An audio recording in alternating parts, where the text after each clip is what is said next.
जय हिंद दोस्तों, मैं उपेंद्र कुमार आप सभी का स्वागत करता हूं। आप सभी का अपना चैनल यूके ट्यूटोरियल में। और आज हम लोग पढ़ेंगे झारखंड समान अध्ययन से संबंधित प्रैक्टिस सेट को। और इस प्रैक्टिस सेट में टोटल 100 प्रश्न होंगे दोस्तों, जो सारे जेपीएससी के सिलेबस के अकॉर्डिंग सेट है। तो इसको बनाइए और कमेंट करके बताइए कि आपका कितना सही होता है। और इससे पहले हमने दोस्तों इस बुक से 5 प्रैक्टिस सेट कराए हैं। ये आपका छठा प्रैक्टिस सेट है, तो आप बनाइए उन पाँचों को और ये छठा प्रैक्टिस सेट को भी बनाइए और लास्ट में कमेंट करके बताइए कि कितना आपका सही होता है। तो चलिए शुरू करते हैं। पहला प्रश्न है दोस्तों कि झारखंड के कितने जिले अपने पड़ोसी राज्य पश्चिम बंगाल को स्पर्श करते हैं। ऑप्शन ए में कह रहा है कि 7 जिले, बी में कह रहा है कि 8 जिले, सी कह रहा है 9 जिले और डी कह रहा है कि 10 जिले। तो पश्चिम बंगाल आपको पता होगा कि यहाँ से आपकी झारखंड के 10 जिले स्पर्श होते हैं, तो इसका आंसर डी राइट हो जाएगा। अगर मैप के अनुसार से अगर देखेंगे दोस्तों, तो इस तरह से अगर देखें और अगर हम लोग इधर भी देखें, इधर हो जाएगा आपका बिहार। तो बिहार से भी आपके झारखंड के 10 जिले स्पर्श होते हैं और उसी प्रकार अगर पश्चिम बंगाल से भी झारखंड के 10 जिले स्पर्श होते हैं। तो दोनों को ध्यान में रखना है। और ये आपका यहाँ पर कोना पर हो जाएगा गढ़वा जिला, जो आपका यूपी से स्पर्श होता है। तो भी ध्यान में रखना है यूपी को स्पर्श करने वाला कौन जिला है, तो गढ़वा जिला है, मात्र एक जिला जो उत्तर प्रदेश को स्पर्श करता है। बिहार को टच करने वाले आपके झारखंड के 10 जिले, उसी प्रकार 10 जिले जो हैं वो पश्चिम बंगाल को स्पर्श करते हैं। तो इस तरह से थोड़ा सा ध्यान में रखिएगा। अगर 10 जिला का नाम याद रख सकते हैं तो रख लीजिए दोस्तों। आप ऊपर से अगर देखेंगे तो यहाँ से हो जाएगा साहेबगंज, फिर पाकुड़, दुमका, जामताड़ा, धनबाद, बोकारो, रामगढ़, रांची, सरायकेला खरसावां और पूर्वी सिंहभूम। ये 10 जिले हैं जो आपके पश्चिम बंगाल से सीमा स्पर्श करती है। अगला प्रश्न है कि आज का कौन सा स्थान धार्मिक आंदोलन के साथ छठी ईसा पूर्व जैन सभ्यता और संस्कृति का केंद्र था। ऑप्शन ए में हो जाएगा धनबाद, बी में हो जाएगा पलामू, सी में हो जाएगा सिंहभूम और डी में हो जाएगा हजारीबाग। तो आपको पता होगा दोस्तों कि छोटा नागपुर का जो पहले मानभूम यानी कि आज का अगर देखें तो धनबाद, ये जैन सभ्यता और संस्कृति का केंद्र स्थल रहा है। तो इस तरह से इसका आंसर यहाँ पर ए राइट हो जाएगा। अगला प्रश्न है कि 31 दिसंबर 1949 ईस्वी को आदिवासी महासभा का नाम बदलकर झारखंड पार्टी कर दिया गया। इसका प्रथम अध्यक्ष किसे बनाया गया। ऑप्शन ए में हो जाएगा सुशील कुमार बांगे, बी में हो जाएगा जयपाल सिंह, सी में हो जाएगा राम मनोहर लोहिया और डी हो जाएगा जयप्रकाश नारायण। आपको पता होगा दोस्तों कि आदिवासी महासभा ने जमशेदपुर में एक संयुक्त सम्मेलन आयोजित किया था और यह सम्मेलन हुआ था 31 दिसंबर 1949 को और ये 2 दिनों तक चला था, यानी कि 1 जनवरी 1950 तक चला, जिसमें सभा ने यह निर्णय लिया कि जो जयपाल सिंह है उनको अध्यक्ष बनाया जाए। इस तरह से देखें तो 1 जनवरी 1950 को जयपाल सिंह को इनका प्रथम अध्यक्ष के रूप में नियुक्त किया गया। तो इस तरह से थोड़ा सा इसको ध्यान में रखिएगा। आगे बढ़ते हैं। अगला प्रश्न है कि निम्न कथनों में कौन सा कथन जो है वो सही है। ऑप्शन ए कह रहा है कि 2 जुलाई 1951 ईस्वी को सोशलिस्ट पार्टी के नेता जयप्रकाश नारायण रांची में सामलोंग आए। बी में कह रहा है दोस्तों कि झारखंड पार्टी ने अपना प्रस्ताव जयप्रकाश नारायण के पास रखा था। सी में कह रहा है कि जयप्रकाश नारायण ने छोटा नागपुर संथाल परगना को विशेष दर्जा या अलग राज्य का दर्जा दिए जाने का समर्थन किया। और डी कह रहा है कि इनमें सभी सही है। तो यहाँ पर अगर देखें दोस्तों तो जयप्रकाश नारायण से संबंधित सभी कथन जो है वो सही है। तो यहाँ पर इसका आंसर डी हो जाएगा। और जो हजारीबाग से इन लोग जेल से फरार हुए थे दोस्तों, तो इनसे रिलेटेड एक प्रश्न है जो सबसे ज़्यादा पूछा जाता है, उसको भी ध्यान में रखिएगा। तो चलिए आगे बढ़ते हैं। अगला प्रश्न है दोस्तों कि भोक्ता विद्रोह को दबाने में कैप्टन जेकब केमक को निम्न में से किसकी सहायता मिली, जिसे बाद में उन्होंने पुरस्कृत भी किया। ऑप्शन ए में कह रहा है कि जयमंगल सिंह, बी में कह रहा है धीरज नारायण सिंह, सी में कह रहा है नारायण सिंह और डी कह रहा है इनमें से सभी। तो यहाँ पर इसका आंसर हो जाएगा दोस्तों इनमें से सभी। इसका आंसर डी राइट हो जाएगा कि जेकब केमक ने भोक्ता विद्रोह को दबाने में महत्वपूर्ण भूमिका निभाई, लेकिन वास्तव में जेकब केमक को पलामू के जयमंगल सिंह और कुंडा के धीरज नारायण सिंह एवं सीरीज कुटुम्बा के नारायण सिंह की मदद मिली थी और जिन्होंने बाद में इन लोगों को पुरस्कृत भी किया था। अगला प्रश्न है दोस्तों कि 2011 की जनगणना के अनुसार झारखंड की कुल जनसंख्या कितनी है। ऑप्शन ए में कह रहा है दोस्तों 3.298 मिलियन, बी में कह रहा है दोस्तों 329.8 मिलियन और सी में कह रहा है कि 32.98 मिलियन और डी में कह रहा है इनमें से कोई नहीं। तो आपको ध्यान में रखना है दोस्तों कि आपकी जो 2011 में जनगणना हुआ था उसके आधार पर देखें तो झारखंड की जो आबादी है वो मोटा मिसाल याद रखना है कि 3,29,00,000 है। और इसको मिलियन में आप कन्वर्ट करेंगे दोस्तों तो आपको पता होगा कि 10 लाख का 1 मिलियन होता है। तो इस तरह से अगर देखें तो अगर हम लोग इसको मिलियन में कन्वर्ट करेंगे तो एक जीरो यहाँ लगा देंगे, यानी कि आपका आंसर हो जाएगा 32.98 मिलियन।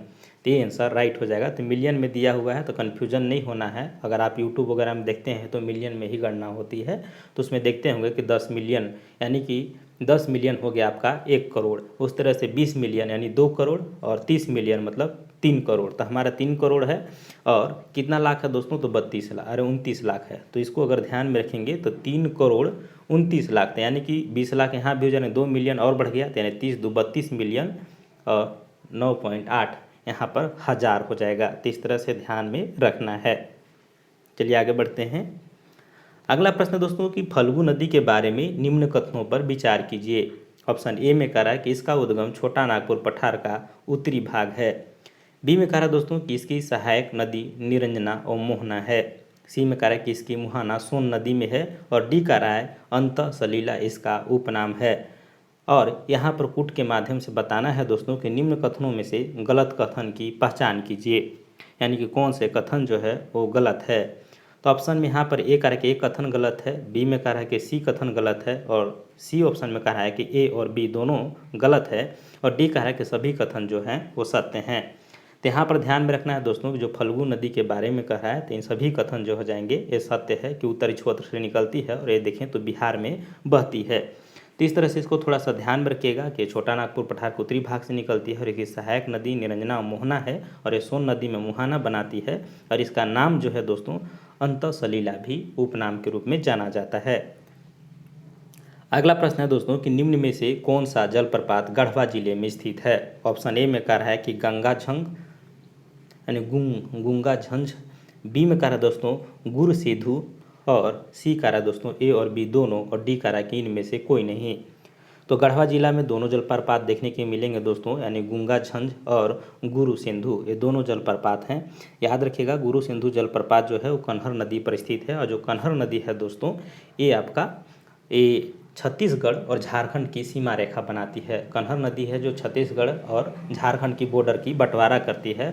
आधी नदी इस क्षेत्र की में आती है छत्तीसगढ़ में, और आधी जो नदी है वो झारखंड में जाती है। तो इस तरह से बीचों बीच सीमा रेखा का निर्धारण किया गया है। तो यहाँ पर इसका आंसर सी राइट हो जाएगा, यानी गुंगा झंझ और गुरु सिंधु दोनों जलप्रपात आपके झारखंड में गढ़वा जिले में स्थित है।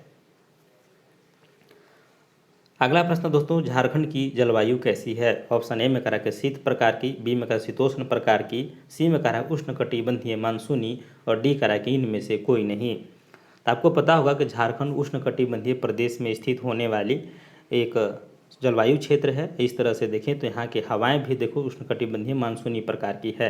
तो यहाँ की जलवायु भी क्या होगा दोस्तों, तो उष्णकटिबंधीय मानसूनी प्रकार की ही होगी, यानी कि न यहाँ पर गर्मी है दोस्तों और न ही ठंडी है, उष्णकटिबंधीय है। तो यहाँ पर इसका आंसर सी राइट हो जाएगा। आगे बढ़ते हैं दोस्तों। अगला प्रश्न है कि झारखंड की कौन सी मिट्टी नीस एवं ग्रेनाइट चट्टानों का अवशेष से बनी है, इसलिए कम उपजाऊ होती है। ऑप्शन ए में हो जाएगा दोस्तों कि लाल मिट्टी, बी में करा दोस्तों काली मिट्टी, सी में करा दोस्तों लेटेराइट मिट्टी, और डी में करा अभ्रक मूलक मिट्टी। तो आपको ध्यान में रखना है दोस्तों कि झारखंड में नीस और ग्रेनाइट चट्टानों के अवशेष से बनी मिट्टी जो है इसी चलते थोड़ी सी कम उपजाऊ है। वो मिट्टी का नाम आपका लाल मिट्टी है, जो झारखंड के सर्वाधिक क्षेत्रों में इसी मिट्टी की बहुलता है और सर्वाधिक क्षेत्रों में यही मिट्टी पाई जाती है। तो इसका आंसर ए राइट हो जाएगा। आगे बढ़ते हैं। अगला प्रश्न है कि निम्न में से किसे पर्णपाती यानी पतझड़ वनों का राजा कहा जाता है। ऑप्शन ए में करा साल वृक्ष का, बी में करा शीशम वृक्ष, सी में करा दोस्तों पलाश, और डी में करा महुआ। तो यहाँ पर आपका आंसर हो जाएगा दोस्तों कि आर्द्र पतझड़ वन यानी साल वृक्षों जो होता है दोस्तों, इसे साल वृक्षों को पर्णपाती वनों का राजा कहा जाता है। तो इसको थोड़ा सा ध्यान में रखिएगा। जो झारखंड का राजकीय वृक्ष भी है साल, शीशम वृक्ष है दोस्तों जो आपके फर्नीचर वगैरह लकड़ी वगैरह में काम आता है। पलाश जो होता है झारखंड के इनके जो फूल हैं वो राष्ट्रीय पुष्प के रूप में जाना जाता है पलाश को, फूल को। महुआ आपको जानते होंगे जो मध्य यानी शराब बनाने के काम में आता है इसका फूल, और इसके जो फल होते हैं वो डोरी होता है, जिसे देखें तो तेल निकाला जाता है और इसे से आपके साबुन भी बनाया जाता है जो कपड़ा धोने वगैरह के काम आता है। तो ये वृक्ष है दोस्तों, आप सभी के बारे में जान लीजिएगा। तो आप यहाँ पर ध्यान में रखना है कि पर्णपाती वनों का राजा कहा जाता है दोस्तों साल वृक्ष को। आगे बढ़ते हैं। अगला प्रश्न है कि झारखंड की किस जैविक उद्यान में पर्यटकों के सौर के लिए टॉय ट्रेन, यानी टॉय ट्रेन समझ रहे हो दोस्तों कि बच्चों के लिए जो छोटा सा ट्रेन होती है वो की व्यवस्था किया गया है। तो क्वेश्चन को समझिए कि झारखंड की किस जैविक उद्यान में पर्यटकों के सौर के लिए, यानी पर्यटकों के जो दोस्तों सैर है, मतलब सैर कराया जाता है, जैसे पर्यटक घूमने आते हैं उनके लिए टॉय ट्रेन यानी टॉय ट्रेन की व्यवस्था किया गया है। जो छोटा ट्रेन होता है वो घूमता है, उसमें आदमी बैठ के आराम से दृश्य को देखता है। 21 जैविक उद्यान में उपलब्ध है। ऑप्शन ए में कहा है मगरमच्छ प्रजनन केंद्र रुक्का रांची, बी में कह रहा है दोस्तों कि बिरसा मृग विहार कालमाटी खुट्टी, सी में कह रहा है कि जवाहरलाल नेहरू जैविक उद्यान बोकारो, और डी कह रहा है बिरसा जैविक उद्यान और मांझी। तो आपको ध्यान में रखना है दोस्तों कि जवाहरलाल नेहरू जैविक उद्यान जो बोकारो है, जिसे सिटी पार्क भी कहा जाता है, यहाँ पर देखें तो पर्यटकों के सैर के लिए टॉय ट्रेन की व्यवस्था किया गया है। तो यहाँ पर इसका आंसर सी आपका राइट हो जाएगा। आगे बढ़ते हैं दोस्तों। अगला प्रश्न है कि झारखंड का कौन सा जैविक उद्यान IUCN प्रोग्राम के तहत 1987 में स्थापित किया गया। ऑप्शन ए में कह रहा है कि बिरसा जैविक उद्यान, बी में कह रहा है जवाहरलाल नेहरू जैविक उद्यान, सी में कह रहा है मगरमच्छ प्रजनन केंद्र रुक्का रांची, और डी कह रहा है बिरसा मृग विहार कालमाटी खूंटी। तो यहाँ पर इसका आंसर हो जाएगा दोस्तों आपका सी राइट हो जाएगा कि मगरमच्छ प्रजनन केंद्र जो रुक्का रांची में है। तो इसको भी थोड़ा सा ध्यान में रखिएगा। इन्होंने ICUN यानी international union for conservation of nature programme के तहत 1987 ईस्वी में इसे स्थापित किया गया है। अगला प्रश्न है कि झारखंड सरकार द्वारा पार्कों एवं बगीचों के प्रबंधन एवं विकास हेतु झार पार्क का गठन किया है। इसका संचालन निम्न में से किसके द्वारा किया जाता है। ऑप्शन ए में कह रहा है दोस्तों कैंपा, बी ऑप्शन का है कि JPMDA, सी में कह रहा है दोस्तों कि CCKN, और डी कह रहा है कि JSPCB से। आपको ध्यान में रखना है दोस्तों कि झारखंड सरकार द्वारा पार्कों एवं बगीचों के प्रबंधन एवं विकास हेतु झार पार्क का गठन किया है, और इसका संचालन जो है झारखंड पार्क प्रबंधन एवं विकास प्राधिकरण यानी JPDMA द्वारा किया जाता है। और इसका जो प्रबंधन के तहत देखिए तो झारखंड के 10 पार्कों को शामिल किया गया है। ये देखिए दोस्तों, तो केम्पा का जो अगर देखें दोस्तों गठन प्राकृतिक वनों एवं संरक्षण एवं वन जीवों के प्रबंधन तथा आधारभूत संरचना एवं विकास तथा इससे जुड़ी अन्य गतिविधियों को पूरा करने हेतु इसके गठन किया गया है केम्पा का। तो केम्पा में अगर पूछेगा दोस्तों किस लिए किया गया है तो हो जाएगा प्राकृतिक वनों तथा जो वन्य जीवों के संरक्षण और प्रबंधन और आधारभूत संरचना के विकास से संबंधित गतिविधियों को देखरेख के लिए इसका गठन किया गया है। जबकि CCN इसका अगर देखें दोस्तों तो इसका मुख्य उद्देश्य है वनोन्मेष सूचना एवं संचार तकनीकी आधारित प्लेटफॉर्म का प्रयोग करते हुए कृषि मंत्रालय को सहयोग करना है। तो इस तरह से सबका एक अलग अलग महत्व है, उसको ध्यान में रखना है। चलिए आगे बढ़ते हैं। अगला प्रश्न है कि कब बंगाल सरकार द्वारा वनों की सुरक्षा के लिए एक वन समिति का गठन किया गया था। ऑप्शन ए में कह रहा है 1982 में, दोस्तों 1882 में, बी में कह रहा है कि 1982 में, सी में कह रहा है 1885 में, और डी कह रहा है 1909 में। तो ध्यान में रखना है दोस्तों कि सन 1909 में बंगाल सरकार द्वारा वनों की सुरक्षा के लिए एक वन समिति का गठन किया गया था। तो यहाँ पर इसका आंसर डी राइट हो जाएगा।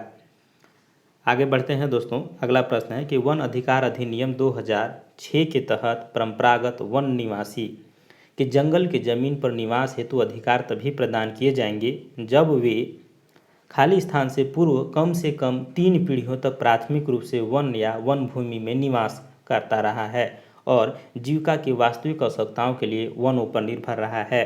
तो डेट बताना है दोस्तों। ऑप्शन ए में कह रहा है कि 13 दिसंबर 2005, बी में कह रहा है कि 13 सितंबर 2006, और सी कह रहा है 13 दिसंबर 2007, और डी कह रहा है दोस्तों 13 दिसंबर 2008। यानी कि सबका डेट एक ही है दोस्तों कि 13 दिसंबर 13 दिसंबर 13 दिसंबर 13 दिसंबर। बस आपको ईयर्स को ध्यान में रखना है कि कब किया गया था।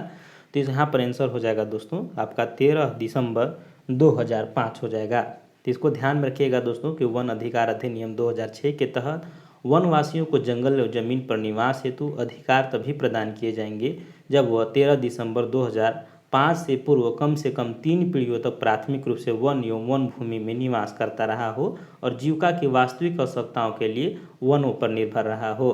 तो ये डेडलाइन निर्धारित किया गया है, इसको थोड़ा सा ध्यान में रखेंगे।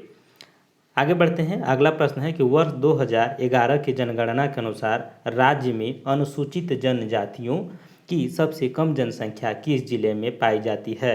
यानी कि यहाँ पर देखिए दोस्तों, एसटी की जनसंख्या सबसे कम किस जिले में पाई जाती है। ऑप्शन ए में हो जाएगा कोडरमा, बी में हो जाएगा चतरा, सी में हो जाएगा लोहरदगा और डी में हो जाएगा पलामू।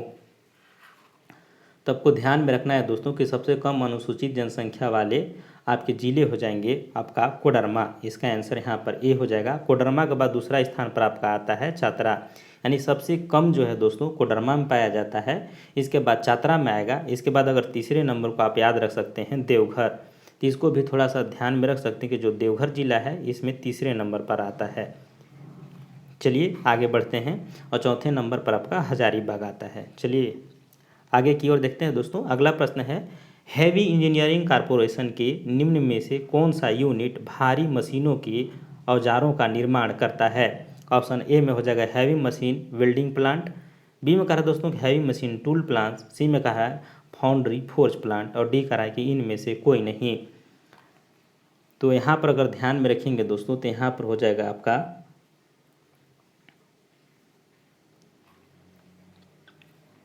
कि हैवी इंजीनियरिंग कॉरपोरेशन इनमें से किस यूनिट में भारी मशीनों औजारों का निर्माण करता है। तो यहाँ पर हो जाएगा आंसर आपका बी राइट हो जाएगा दोस्तों, हैवी मशीन टूल्स प्लांट। तो इसको थोड़ा सा ध्यान में रखिएगा कि भारी मशीनों का औजार का निर्माण जो है हैवी मशीन टूल प्लांट्स के द्वारा किया जाता है और किसी भी उद्योग की संरचना और डिजाइन करने की क्षमता जो है हैवी मशीन बिल्डिंग प्लांट के द्वारा किया जाता है। तो इसको भी थोड़ा ध्यान में रखिएगा और इसको भी। तो यहाँ पर इसका आंसर बी राइट हो जाएगा। लेकिन अगर पूछ देगा कि हैवी मशीन बिल्डिंग जो प्लांट के द्वारा क्या किया जाता है, तो ये बड़े बड़े उद्योगों के जो डिजाइन होते हैं उनको तैयार किया जाता है, जबकि हैवी मशीन टूल्स के द्वारा जो होता है दोस्तों ये जो आपका यूनिट भारी मशीनों के औजारों का निर्माण किया जाता है, यानी कि जो भारी मशीन होते हैं उनके टूल का निर्माण कर जाता है। और फाउंड्री फोर्ड जो प्लांट होता है इसमें देखिए दोस्तों तो लोहा गलाने की जो क्षमता होती है, उसको ढालने की जो क्षमता होती है, इसमें काम किया जाता है।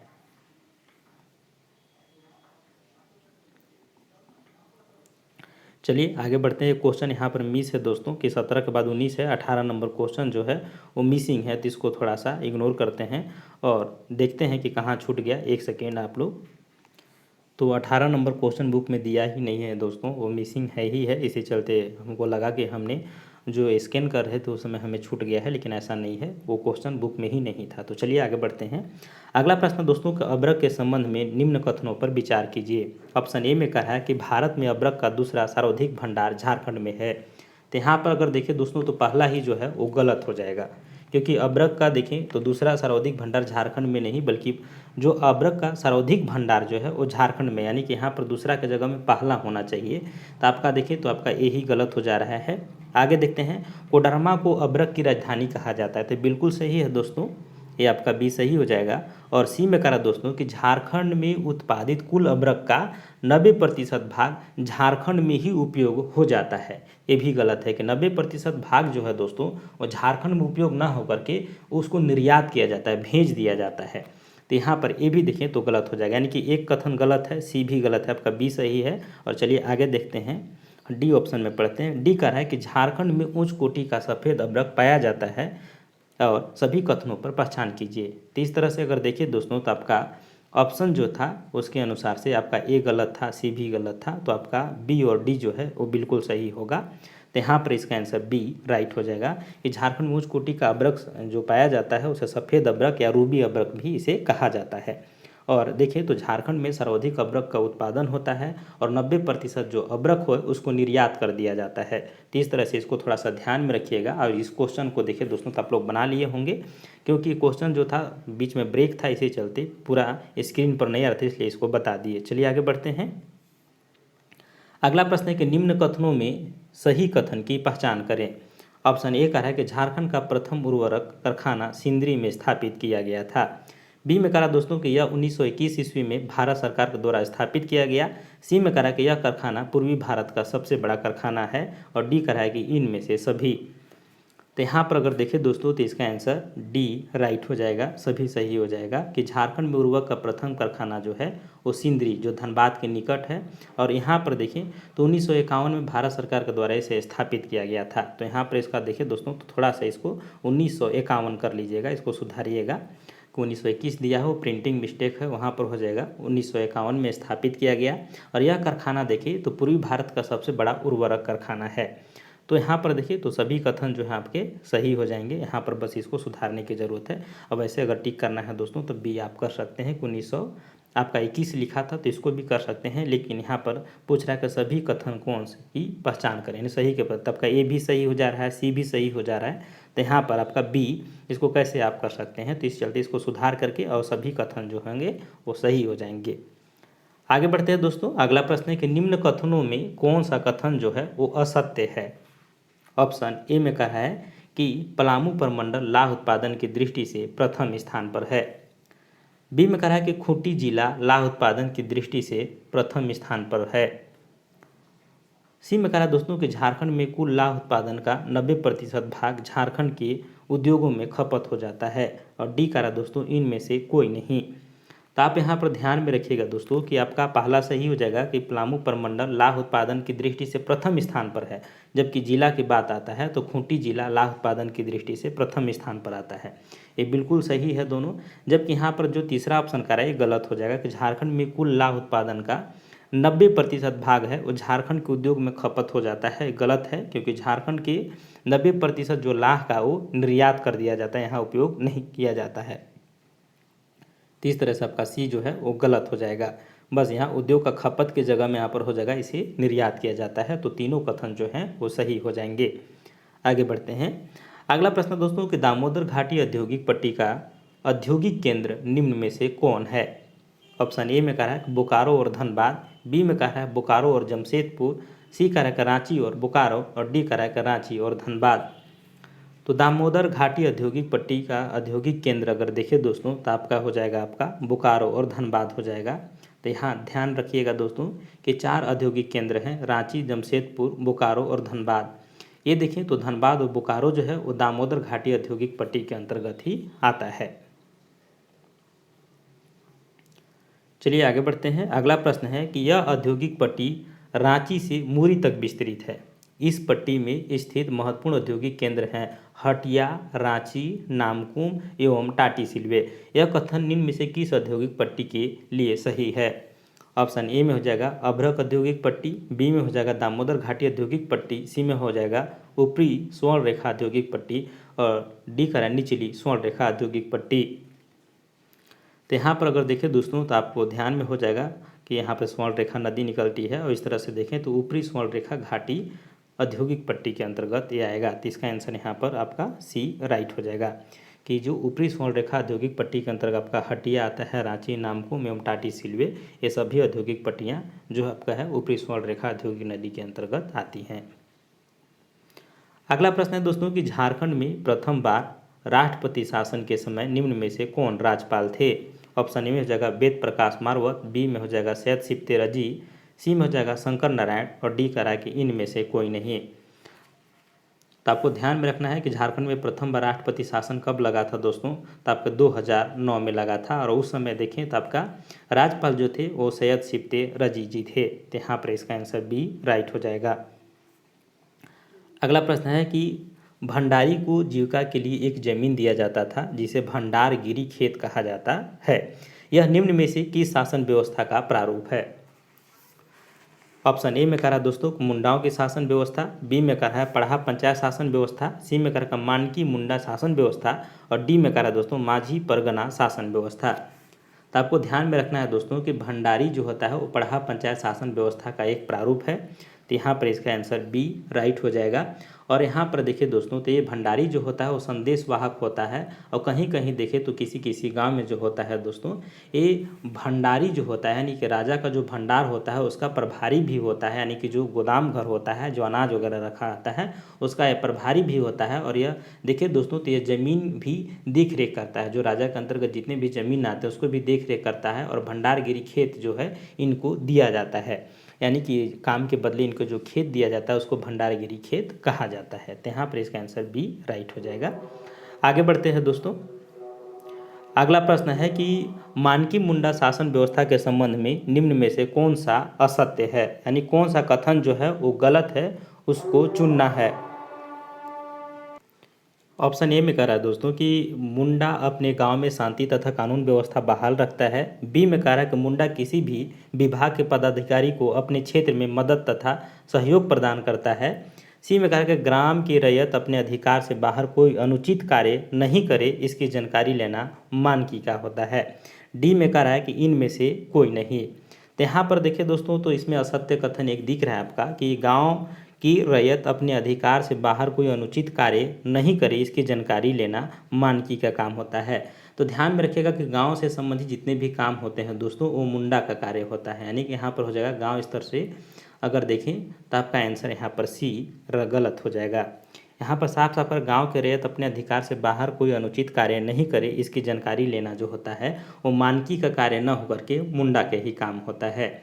इसीलिए यहाँ पर आपका जो है आपका मानकी की जगह में मुंडा होता तो ये कथन भी सही होता, तो सी कथन गलत है। चलिए आगे बढ़ते हैं।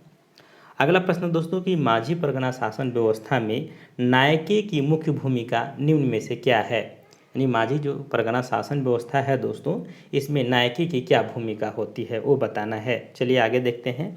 ऑप्शन ए में कहा है कि गांव की धार्मिक पूजा पाठ का संपन्न कराना। बी में कहा दोस्तों धार्मिक अपराधों के मामलों पर अपना फैसला सुनाता है। और सी कहा है कि एक गांव के अंदर जितने भी देवी देवता हैं उनका पूजा पाठ कराता है।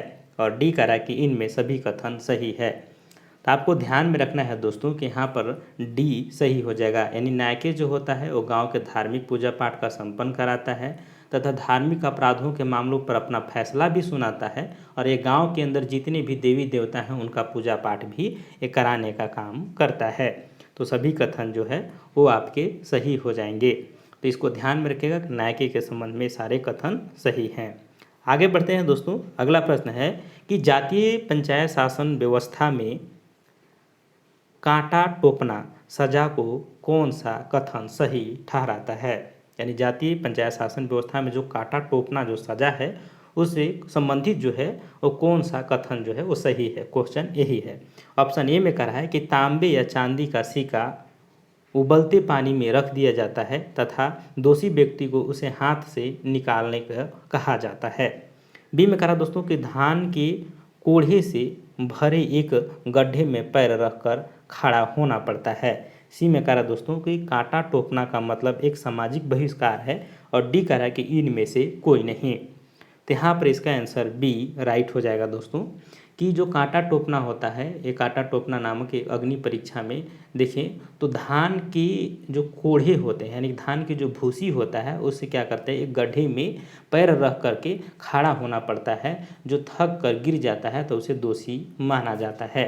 तो इस तरह से एक सजा है। तो इसको थोड़ा सा ध्यान रहे कोटा टोपना क्या होता है। तो याद रखना कि धान के कोढ़े से यानी धान की जो भूसी होती है उसे भरे एक गड्ढे में पैर रखकर खड़ा होना पड़ता है। और यहाँ पर देखिए दोस्तों तो एक अग्नि परीक्षा की तरह होती है और ये अग्नि परीक्षा ही माना जाता है। और जब आप गिर जाएंगे तो आपको दोषी माना जाएगा, अन्यथा आप खड़े रहेंगे तो आप दोषी नहीं होंगे। इस तरह से एक सामाजिक परंपरा है जिसे कहीं कहीं देखने को मिलेगा। आगे बढ़ते हैं। अगला प्रश्न है कि नागवंशी शासन व्यवस्था से संबंधित निम्न कौन सा कथन जो है वो सत्य है। ऑप्शन ए में कह रहा है दोस्तों कि नागवंशी राजा जो है वो परंपरागत शासन व्यवस्था के साथ सामंजस्य बनाकर कार्य करते थे। बी में कह रहा है दोस्तों कि प्रथम पैदान पर पढ़ा होता था। और सी कह रहा है कि सभी पढ़ा का एक अलग झाड़ा भी होता था। और डी कह रहा है कि सभी जो कथन है वो सत्य हैं।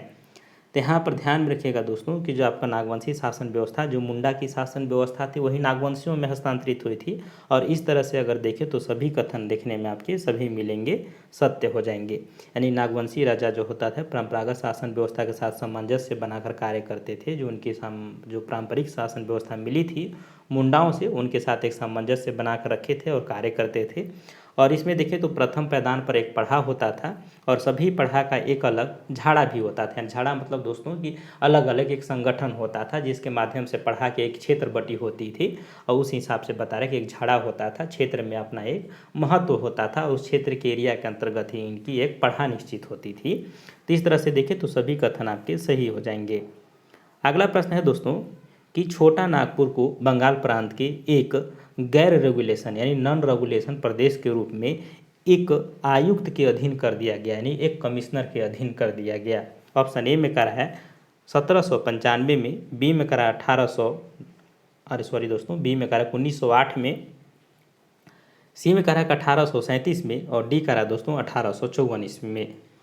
तो आपको ध्यान में रखना है दोस्तों कि 1854 ईस्वी में, यानी कि इसका आंसर डी राइट हो जाएगा, कि छोटा नागपुर को बंगाल प्रांत के एक नॉन रेगुलेशन प्रदेश के रूप में आयुक्त यानी कमिश्नर के अधीन कर दिया गया था। और जो नॉन रेगुलेशन प्रदेश में देखें दोस्तों, समान रूप से साधारण कानून तब तक लागू नहीं होते हैं जब तक उसके लिए अलग से कोई घोषणा नहीं कर दी जाए। यानी कि उस पर देखिए तो जो साधारण कानून और एरिया में लागू होता है, तो नॉन रेगुलेशन एरिया में क्या होता है, नॉन रेगुलेशन नाम से स्टेट है कि नॉन, यानी यहाँ पर कोई रेगुलेशन लागू नहीं होगा, उसके लिए एक विशेष घोषणा की जाती थी, अलग से उसके लिए नियमावली तय की जाती थी, रेगुलेशन अलग से उसके लिए कुछ प्रावधान किए जाते थे। इसी चलते उस एरिया को नॉन रेगुलेशन करके आपके देखिए एक कमिश्नर के अधीन कर दिया गया था 1854 ईस्वी में छोटा नागपुर को बंगाल प्रांत के अंतर्गत में। चलिए आगे बढ़ते हैं। अगला प्रश्न है कि निम्न में से किसे जनजातियों का महाधिकार पत्र यानी होता है मेग्ना कार्टा कहा जाता है। ऑप्शन ए में करा छोटा नागपुर भूधुती अधिनियम 1869 को, बी में करा संथाल परगना कष्टकारी अधिनियम 1949 को, सी में करा छोटा नागपुर कष्टकारी अधिनियम 1908 को और डी करा विल्किंसन रूल 1837 को।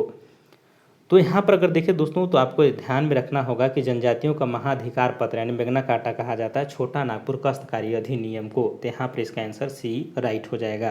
तो इसको भी थोड़ा सा ध्यान में रखेंगे। आगे बढ़ते हैं दोस्तों। अगला प्रश्न है कि वृद्धि के लिए कोई आवेदन पत्र प्राप्त होने पर उपायुक्त, सीएनटी एक्ट एसपीटी एक्ट से क्वेश्चन है, तो इसको ध्यान में रखिएगा कि वृद्धि के लिए यानी कि समझते हैं कि जैसे लगान में वृद्धि की बात हो रही है, वृद्धि के लिए कोई आवेदन पत्र प्राप्त होने पर उपायुक्त के ऑप्शन ए में कहा है उसकी अंतर वस्तुतु की सूचना तुरंत रैयत को देगा। बी में कहा दोस्तों यदि उचित समझे तो भूमि की माप का आदेश दे सकेगा। सी में कहा दोस्तों कि उस भूमि के लिए ऐसा वर्धित लगान नियत कर सकेगा या उसमें अन्यथा फेरबदल कर सकेगा। यहाँ पर डी करा को उपरोक्त सभी कथन सत्य हो जाएंगे। तो यहाँ पर देखिए दोस्तों, तो यहाँ पर वृद्धि यानी लगान में वृद्धि के लिए कोई आवेदन अगर उपायुक्त को देता है तो इन सारे शर्तों को तहत ये आपकी उपायुक्त को अधिकार है। उसके तहत देखिए उपायुक्त का अधिकार है कि उसकी वस्तु स्थिति को समझेगा और तुरंत रैयत को देगा कि क्या चीज़ प्रोविज़न है। उसके तहत देखें तो यदि उचित समझे तो भूमि की माप का आदेश भी दे सकता है और अगर समझे तो भूमि के लिए ऐसा वर्धित लगान नियत कर सकेगा, यानी कि लगान निर्धारित कर सकेगा जिसके या लगान निर्धारित करते हुए या उसे फेरबदल कर सकता है। तो सभी जो है उपरोक्त सभी अधिकार आपके उपायुक्त के पास दिए हुए हैं। तो यहाँ पर डी आंसर राइट हो जाएगा। आगे बढ़ते हैं। अगला प्रश्न, यदि कोई काश्तकार धारा 68 के उल्लंघन में अपनी काश्तकारी या उसके किसी प्रभाग से बदल कर दिया हो जाए।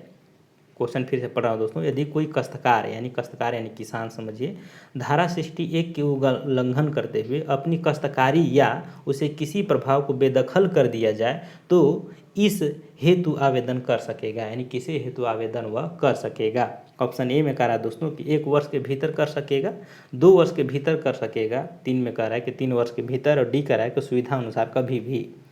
तो आपको ध्यान में रखना है दोस्तों कि धारा अगर 71 पढ़ेंगे तो इसमें साफ साफ कहा गया है कि कोई भी काश्तकार अगर देखें तो धारा 61 के उल्लंघन में अपनी काश्तकारी या उसके किसी प्रभाग से बेदखल कर दिया जाए तो वह ऐसी बेदखली की तारीख से 1 वर्ष की काल अवधि के भीतर, यानी कि यहाँ पर ध्यान रखना है कि 1 वर्ष के काल अवधि के भीतर ऐसी काश्तकारी का प्रभाग के कब्जे में प्रस्तावित कर दिए जाने की प्रार्थना करते हुए उपायुक्त का आवेदन पेश कर सकेगा और उपायुक्त यदि उचित समझे तो सरकारी जांच करने के बाद उसे विहित रीति से कब्जे के प्रतिस्थापित कर देगा, यानी फिर से विहित रीति से उसे कब्जे को वापस दे देगा।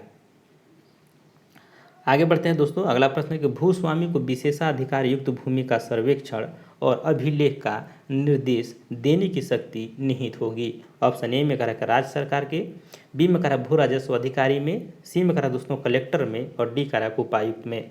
तो कलेक्टर और उपायुक्त दोनों एक ही है दोस्तों, हम बार बार बोलते हैं, लेकिन आपके CNT एक्ट में कलेक्टर का अलग स्थान है, उपायुक्त का अलग स्थान दिया हुआ है, तो इसको थोड़ा सा समझिएगा। तो यहाँ पर हो जाएगा दोस्तों कि कोई भी भूस्वामी को विशेषाधिकार युक्त भूमि के सर्वेक्षण और अभिलेख का निर्देश देने की शक्ति जो है वो निहित होगी दोस्तों। तो आप अगर धारा अगर पढ़ेंगे 119 के अंतर्गत CNT एक्ट में, उसमें साफ साफ कहा गया है कि भूस्वामी के विशेषाधिकार से युक्त भूमि का सर्वेक्षण और अभिलेख का निर्देश देने की शक्ति जो है वो राज्य सरकार के पास है। तो ये राज्य सरकार कर सकती है, अन्यथा कोई दूसरा व्यक्ति नहीं कर सकता है।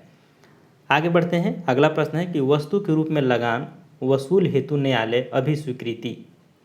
ऑप्शन ए में करा कि दे सकता है, बी में करा दोस्तों नहीं दे सकता है, सी में करा है कि परिस्थिति जन यानी जैसा परिस्थिति हो उसके अनुसार तय करेगा, डी में करा दोस्तों वस्तु के रूप में लगान जो है वो भावली, बटाई, कृषानी और दांदाबंदी आदि के रूप में ग्रहण होगा। तो यहाँ पर अगर देखिए दोस्तों, तो आप अगर पढ़े होंगे तो आपको ध्यान में होगा, इससे पहले भी क्वेश्चन का चर्चा हुआ था कि आप देखेंगे तो धारा 48 के अनुसार कहा गया है कि संथाल परगना काश्तकारी अधिनियम 1949 के में प्रयुक्त होने से पहले वाद भूस्वामी, ग्राम प्रधान या मूल रैयत और रैयत के बीच किसी भी संविदा में अभिव्यक्त या धनौधि के रूप में कुछ तय होने पर भूस्वामी या ग्राम प्रधान या मूल रैयत वस्तु के रूप में लगान, चाहे वह भावली, बटाई या किसानी या दानाबंदी या अन्य जिसके भी नाम से विदित हो पाने का हकदार नहीं होगा। यानी कि वस्तु के लगान किसी भी प्रकार से किसी अदालत द्वारा उसके अधिकार क्षेत्र के प्रयोग में दानाबंदी, फौजेदारी या माल कम हो अस्वीकृत नहीं होगा। तो इस तरह से यहाँ पर साफ साफ कह रहा है दोस्तों कि नहीं दे सकता है, यानी कि बी आंसर राइट हो जाएगा कि वस्तु के रूप में अगर देखें लगान तो आप नहीं ले सकते हैं, अस्वीकृति नहीं दे सकता है। तो वस्तु के रूप में लगान वसूलने हेतु न्यायालय जो है अभी स्वीकृति नहीं दे सकता है। इसका आंसर बी राइट हो जाएगा। चलिए आगे बढ़ते हैं दोस्तों। अगला प्रश्न है कि रैयत के वर्ग, ऑप्शन ए में कह रहा है दोस्तों कि निवासी जमाबंदी रैयत अर्थात अभिलेखित जमाबंदी रैयत जो गांव में रहते हैं या जिनका पारिवारिक आवास उस गांव में है जहां वे अभिलेखित हैं। बी में कह रहा दोस्तों कि गैर निवासी जमाबंदी रैयत अर्थात जमाबंदी रैयत के रूप में अभिलेखित व्यक्ति जो गांव में नहीं रहते हैं या जिनका पारिवारिक वास स्थान उस गांव में नहीं है जहां वे अभिलेखित हैं। सी में कह रहा दोस्तों कि नए रैयत अर्थात वे व्यक्ति जो नए रैयत या नूतन रैयत के रूप में अभिलेखित है। और डी कह रहा उपरोक्त सभी। तो रैयत के वर्ग में देखें दोस्तों तो आपका जो हो जाएगा सभी चीज़ों को रखा गया है, उपरोक्त सभी हो जाएगा। रैयत किसे माना जाएगा, तो जो नए रैयत हैं अर्थात वे रैयत जो व्यक्ति नए रैयत या नूतन रैयत के रूप में अभिलेखित है। गैर निवासी जमाबंदी रैयत भी आता है, निवासी जमाबंदी भी रैयत आता है। तो इस तरह से देखें रैयत वर्ग में इन सभी को रखा गया है। तो उपरोक्त यहाँ पर सभी राइट हो जाएगा।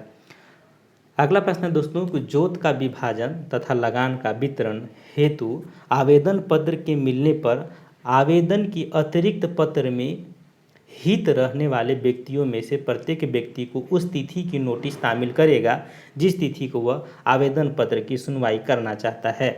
ऑप्शन ए में हो जाएगा दोस्तों कलेक्टर करेगा, बी में हो जाएगा उप समाहर्ता करेगा, सी में करा दोस्तों कि आयुक्त करेगा और डी में करा दोस्तों उपायुक्त करेगा। तो आपको ध्यान में रखना है दोस्तों कि यहाँ पर कभी भी हम बार बार CNT SPT पढ़ाते हैं तो उपायुक्त की शक्ति बहुत ज़्यादा दिया गया है। तो आपको अगर कहीं नहीं समझ में आए तो डायरेक्ट उपायुक्त आंसर मारिएगा। तो यहाँ पर भी उपायुक्त राइट हो जाएगा। कि आप देखेंगे तो SPT एक्ट की धारा 3 के अंतर्गत जोत का विभाजन या लगान का वितरण हेतु आवेदन पत्र मिलने पर उपायुक्त जो है वो आवेदन के अतिरिक्त आवेदन पत्र में हित रखने वाले व्यक्ति में से प्रत्येक व्यक्ति को उस तिथि के नोटिस शामिल करेगा जिस तिथि को आवेदन पत्र की सुनवाई करना चाहते हैं। अगला प्रश्न दोस्तों कि भूधारक में सम्मिलित है। ऑप्शन ए में हो जाएगा भूधुती धारक, बी में हो जाएगा ग्राम प्रधान, सी में हो जाएगा दोस्तों मूल रैयत और डी में हो जाएगा दोस्तों उपरोक्त सभी। तो यहाँ पर ध्यान में रखना है दोस्तों कि SPT एक्ट 1949 की धारा 4 में कहा गया है कि भूधारक में क्या आते हैं, तो भू धूती धारक आते हैं, ग्राम प्रधान भी आते हैं और मूल रैयत भी आते हैं। तो इस तरह से यहाँ पर उपरोक्त जो है वो आपका सभी सही हो जाएगा। आगे बढ़ते हैं दोस्तों। अगला प्रश्न है कि अपीलों के लिए परिसीमा से संबंधित धारा है। ऑप्शन ए में करेक्ट धारा 64, धारा 65 और सी ऑप्शन करेक्ट धारा 66 और डी करेक्ट दोस्तों कि धारा 67। तो आप अगर ध्यान में रखेंगे दोस्तों तो आपको ध्यान में होगा कि जो आपके अपील के लिए परिसीमा से संबंधित जो धारा है आपका यहाँ पर हो जाएगा आंसर धारा 66। आपको ध्यान रखना अपीलों के लिए परिसीमा जो धारा वो 66 में बंद किया गया है। और 64 में क्या है दोस्तों, तो 64 में कहा गया परिसीमा के सामान्य नियम बताए गए हैं। 65 में अगर देखें दोस्तों तो इसमें कहा गया है तो विस्कासन यानी होता बेदखली के मुकदमों के लिए परिसीमा। अब आपको ये तो अपीलीय परिसीमा आपका 66 सही है। और जो आपका यहाँ पर देख रहा है 67 इसमें दंड का प्रोविज़न किया गया है। चलिए आगे बढ़ते हैं। अगला प्रश्न है कि झारखंड औद्योगिक नीति 2001 के अनुसार आवंटित भूमि के किराए की दर प्रत्येक कितने वर्ष पर पुनः निरीक्षण किया जाएगा। तो यहाँ पर अगर देखें दोस्तों तो यहाँ पर ऑप्शन ए में कह रहा है 45 वर्ष पर, बी में कह रहा है 10 वर्ष तक, सी में कह रहा है 15 वर्ष तक और डी कह रहा है कि 8 वर्ष तक। तो आपको ध्यान में रखना है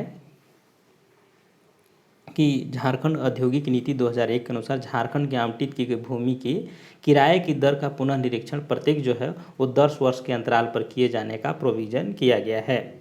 और यहाँ पर देखिए दोस्तों तो इसी में कहा गया है कि इस परियोजना के तहत भूमि का आवंटित किया जाएगा और उसे सुनिश्चित किया जाएगा कि यह भूमि जो है किस क्षेत्र में है और किसे दिया गया है। ये 10-10 वर्ष में आपका चेकिंग होगा। जैसे अब जो है वो नियम कहता है कि 30 वर्ष के लिए भूमि आवंटित किया जाएगा और फिर उसका पुनः निरीक्षण किया जाएगा। अब जो नया औद्योगिक नीति आया है उसमें प्रोविज़न है। चलिए आगे बढ़ते हैं।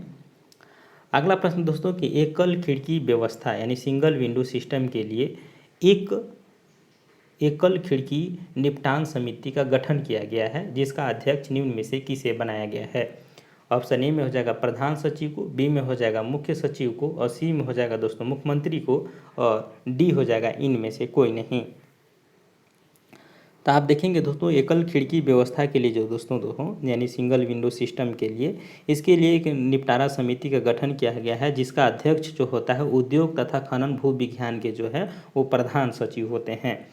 यहाँ पर देखिए तो इन्हीं को अध्यक्ष के रूप में बनाया गया है। और इस समिति के माध्यम से देखिए दोस्तों तो परियोजनाओं में जितनी भी वित्तीय सहायता ये सब चीज़ों को शामिल किया जाता है और इसमें सूक्ष्म लघु उद्योगों को भी से संबंधित मैटर को भी इसमें निपटारा किया जाता है। यानी सूक्ष्म लघु उद्योग से संबंधित कोई अगर मैटर हो तो उसमें भी यहाँ पर देखें तो ये इन्हीं के द्वारा उसको निदान किया जाएगा, निपटारा किया जाएगा। जबकि चीफ सेक्रेटरी इसके अंतर्गत नहीं आते हैं और नहीं यहाँ पर CM आते हैं, मुख्यमंत्री आते हैं।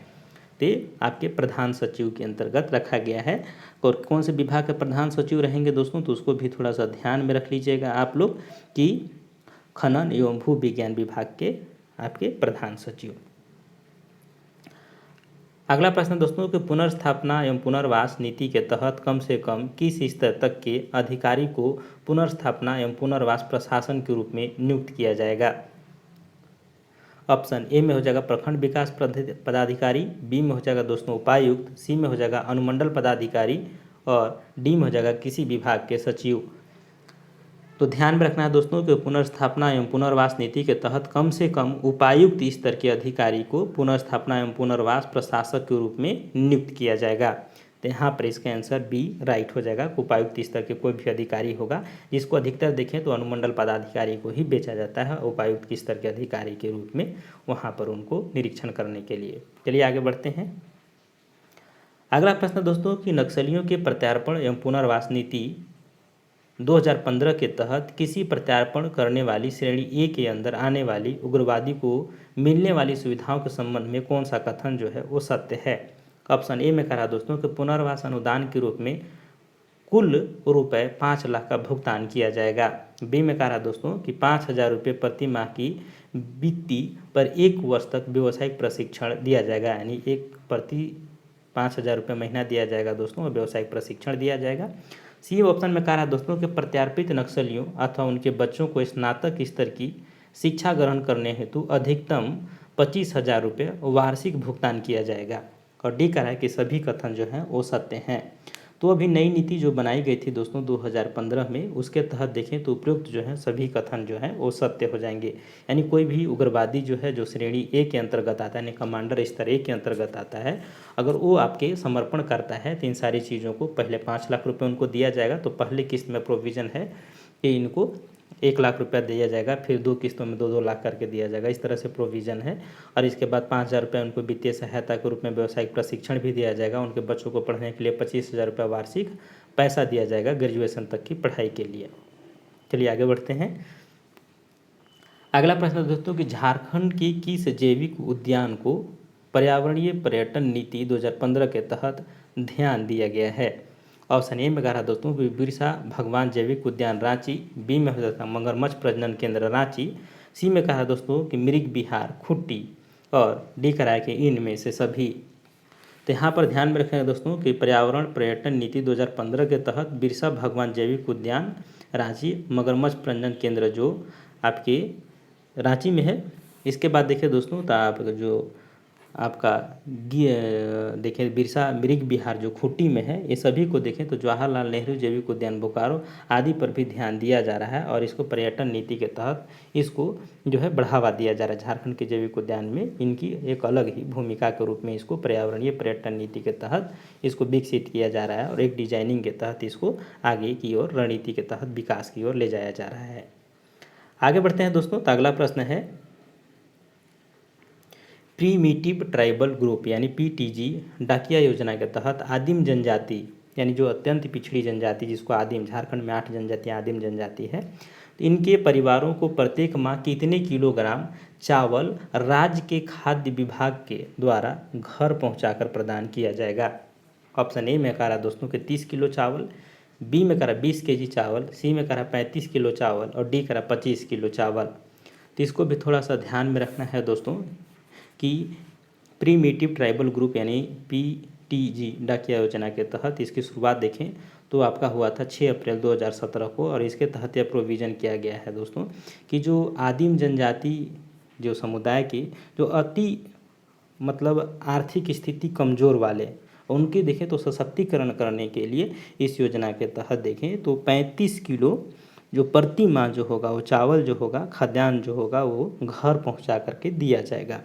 तो यहाँ पर इसका आंसर सी राइट हो जाएगा। आगे बढ़ते हैं। अगला प्रश्न दोस्तों कि मुख्यमंत्री दाल भात योजना की शुरुआत कब किया गया था? ऑप्शन ए में हो जाएगा 15 अगस्त 2011 को, बी में हो जाएगा 15 नवंबर 2011 को, सी में कराया कि 15 दिसंबर 2011 को और डी करा 15 नवंबर 2019 को।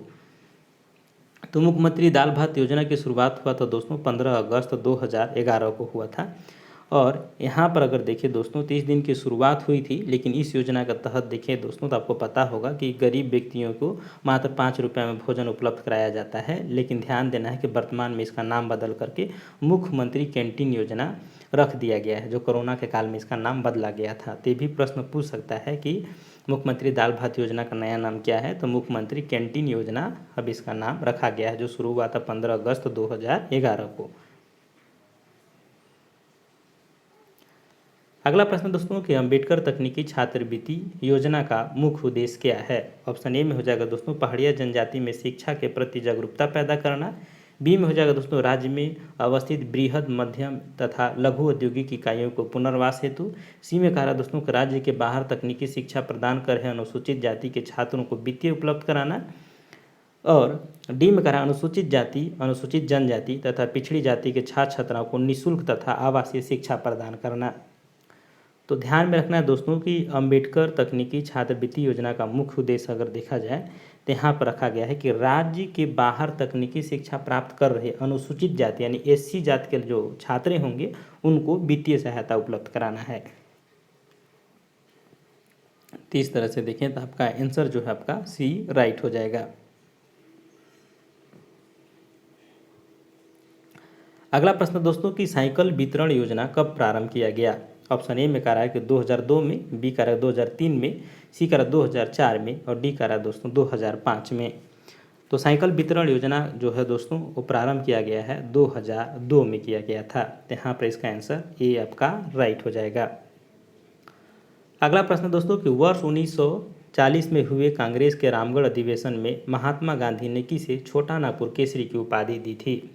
ऑप्शन ए में हो जाएगा कृष्ण बल्लभ सहाय, बी में हो जाएगा दोस्तों श्याम कृष्ण सहाय, सी में हो जाएगा तो राम नारायण सिंह और डी करा कि इनमें से कोई नहीं।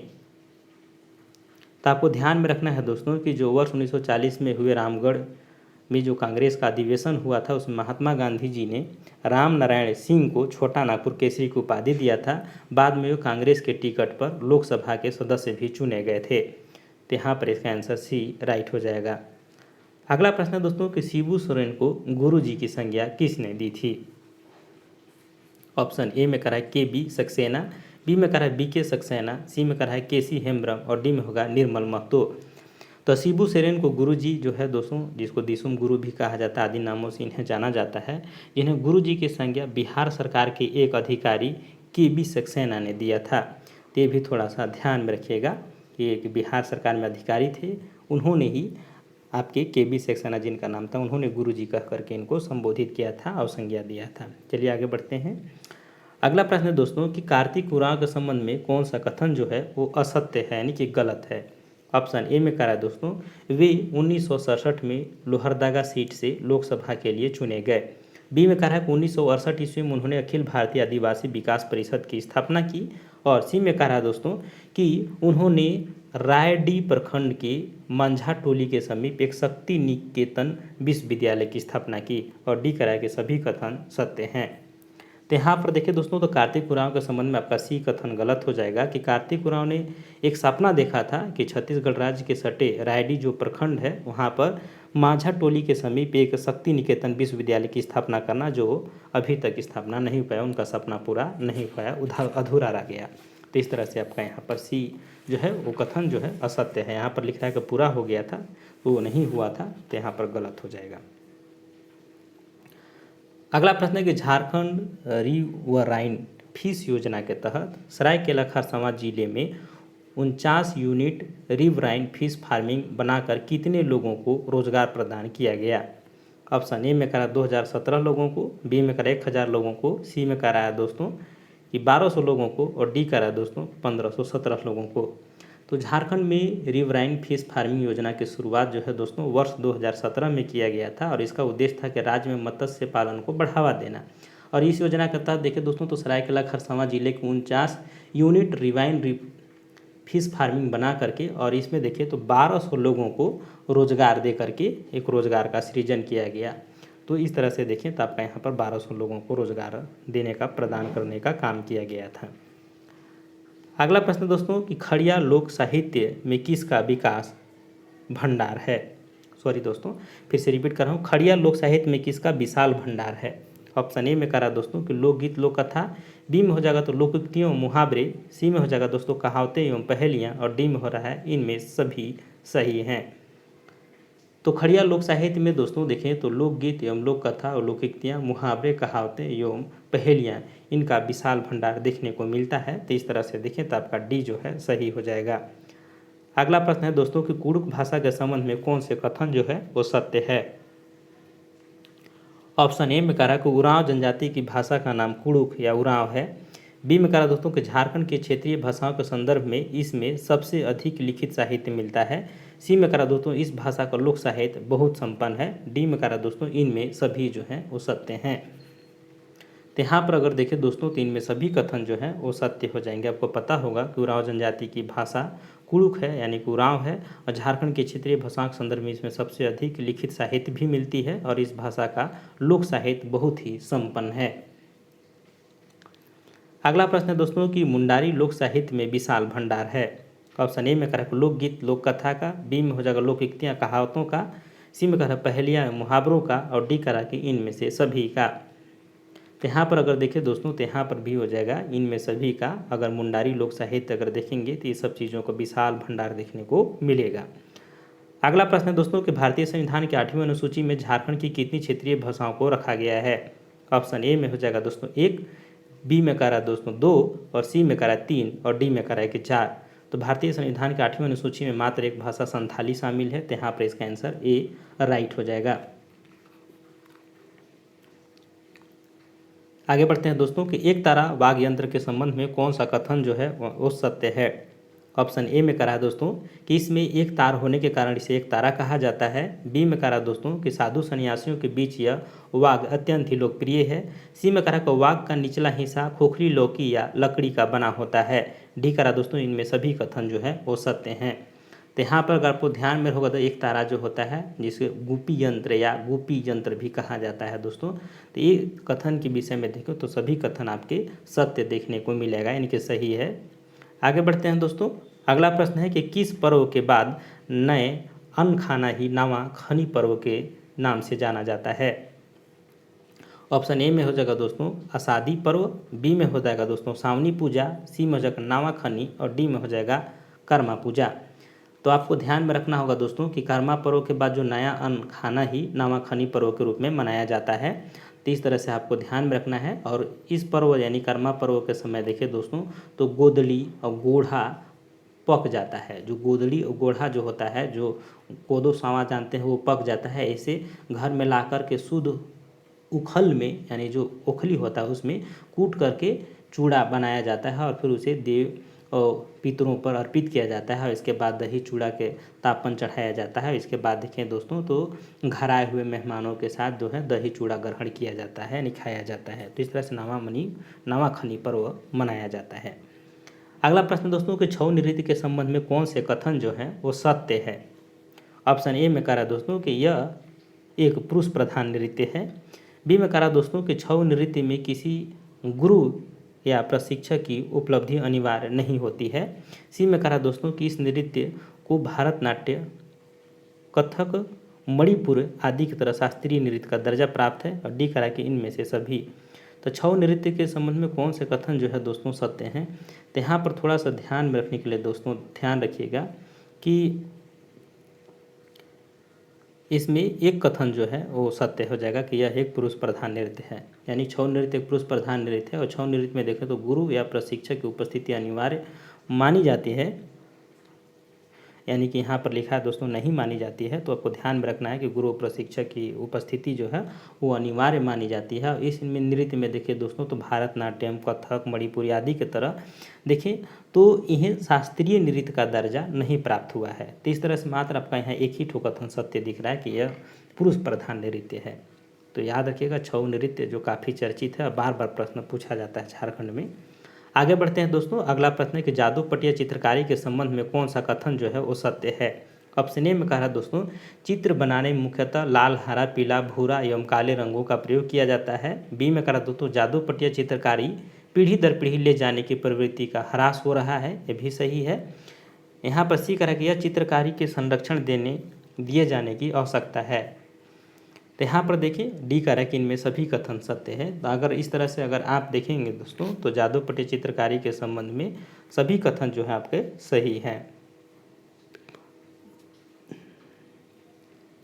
आगे बढ़ते हैं। अगला प्रश्न है कि निम्न में से कौन शिक्षा के क्षेत्र में शोध करने तथा शिक्षा व्यवस्था सुदृढ़ करने हेतु स्थापित किया गया है।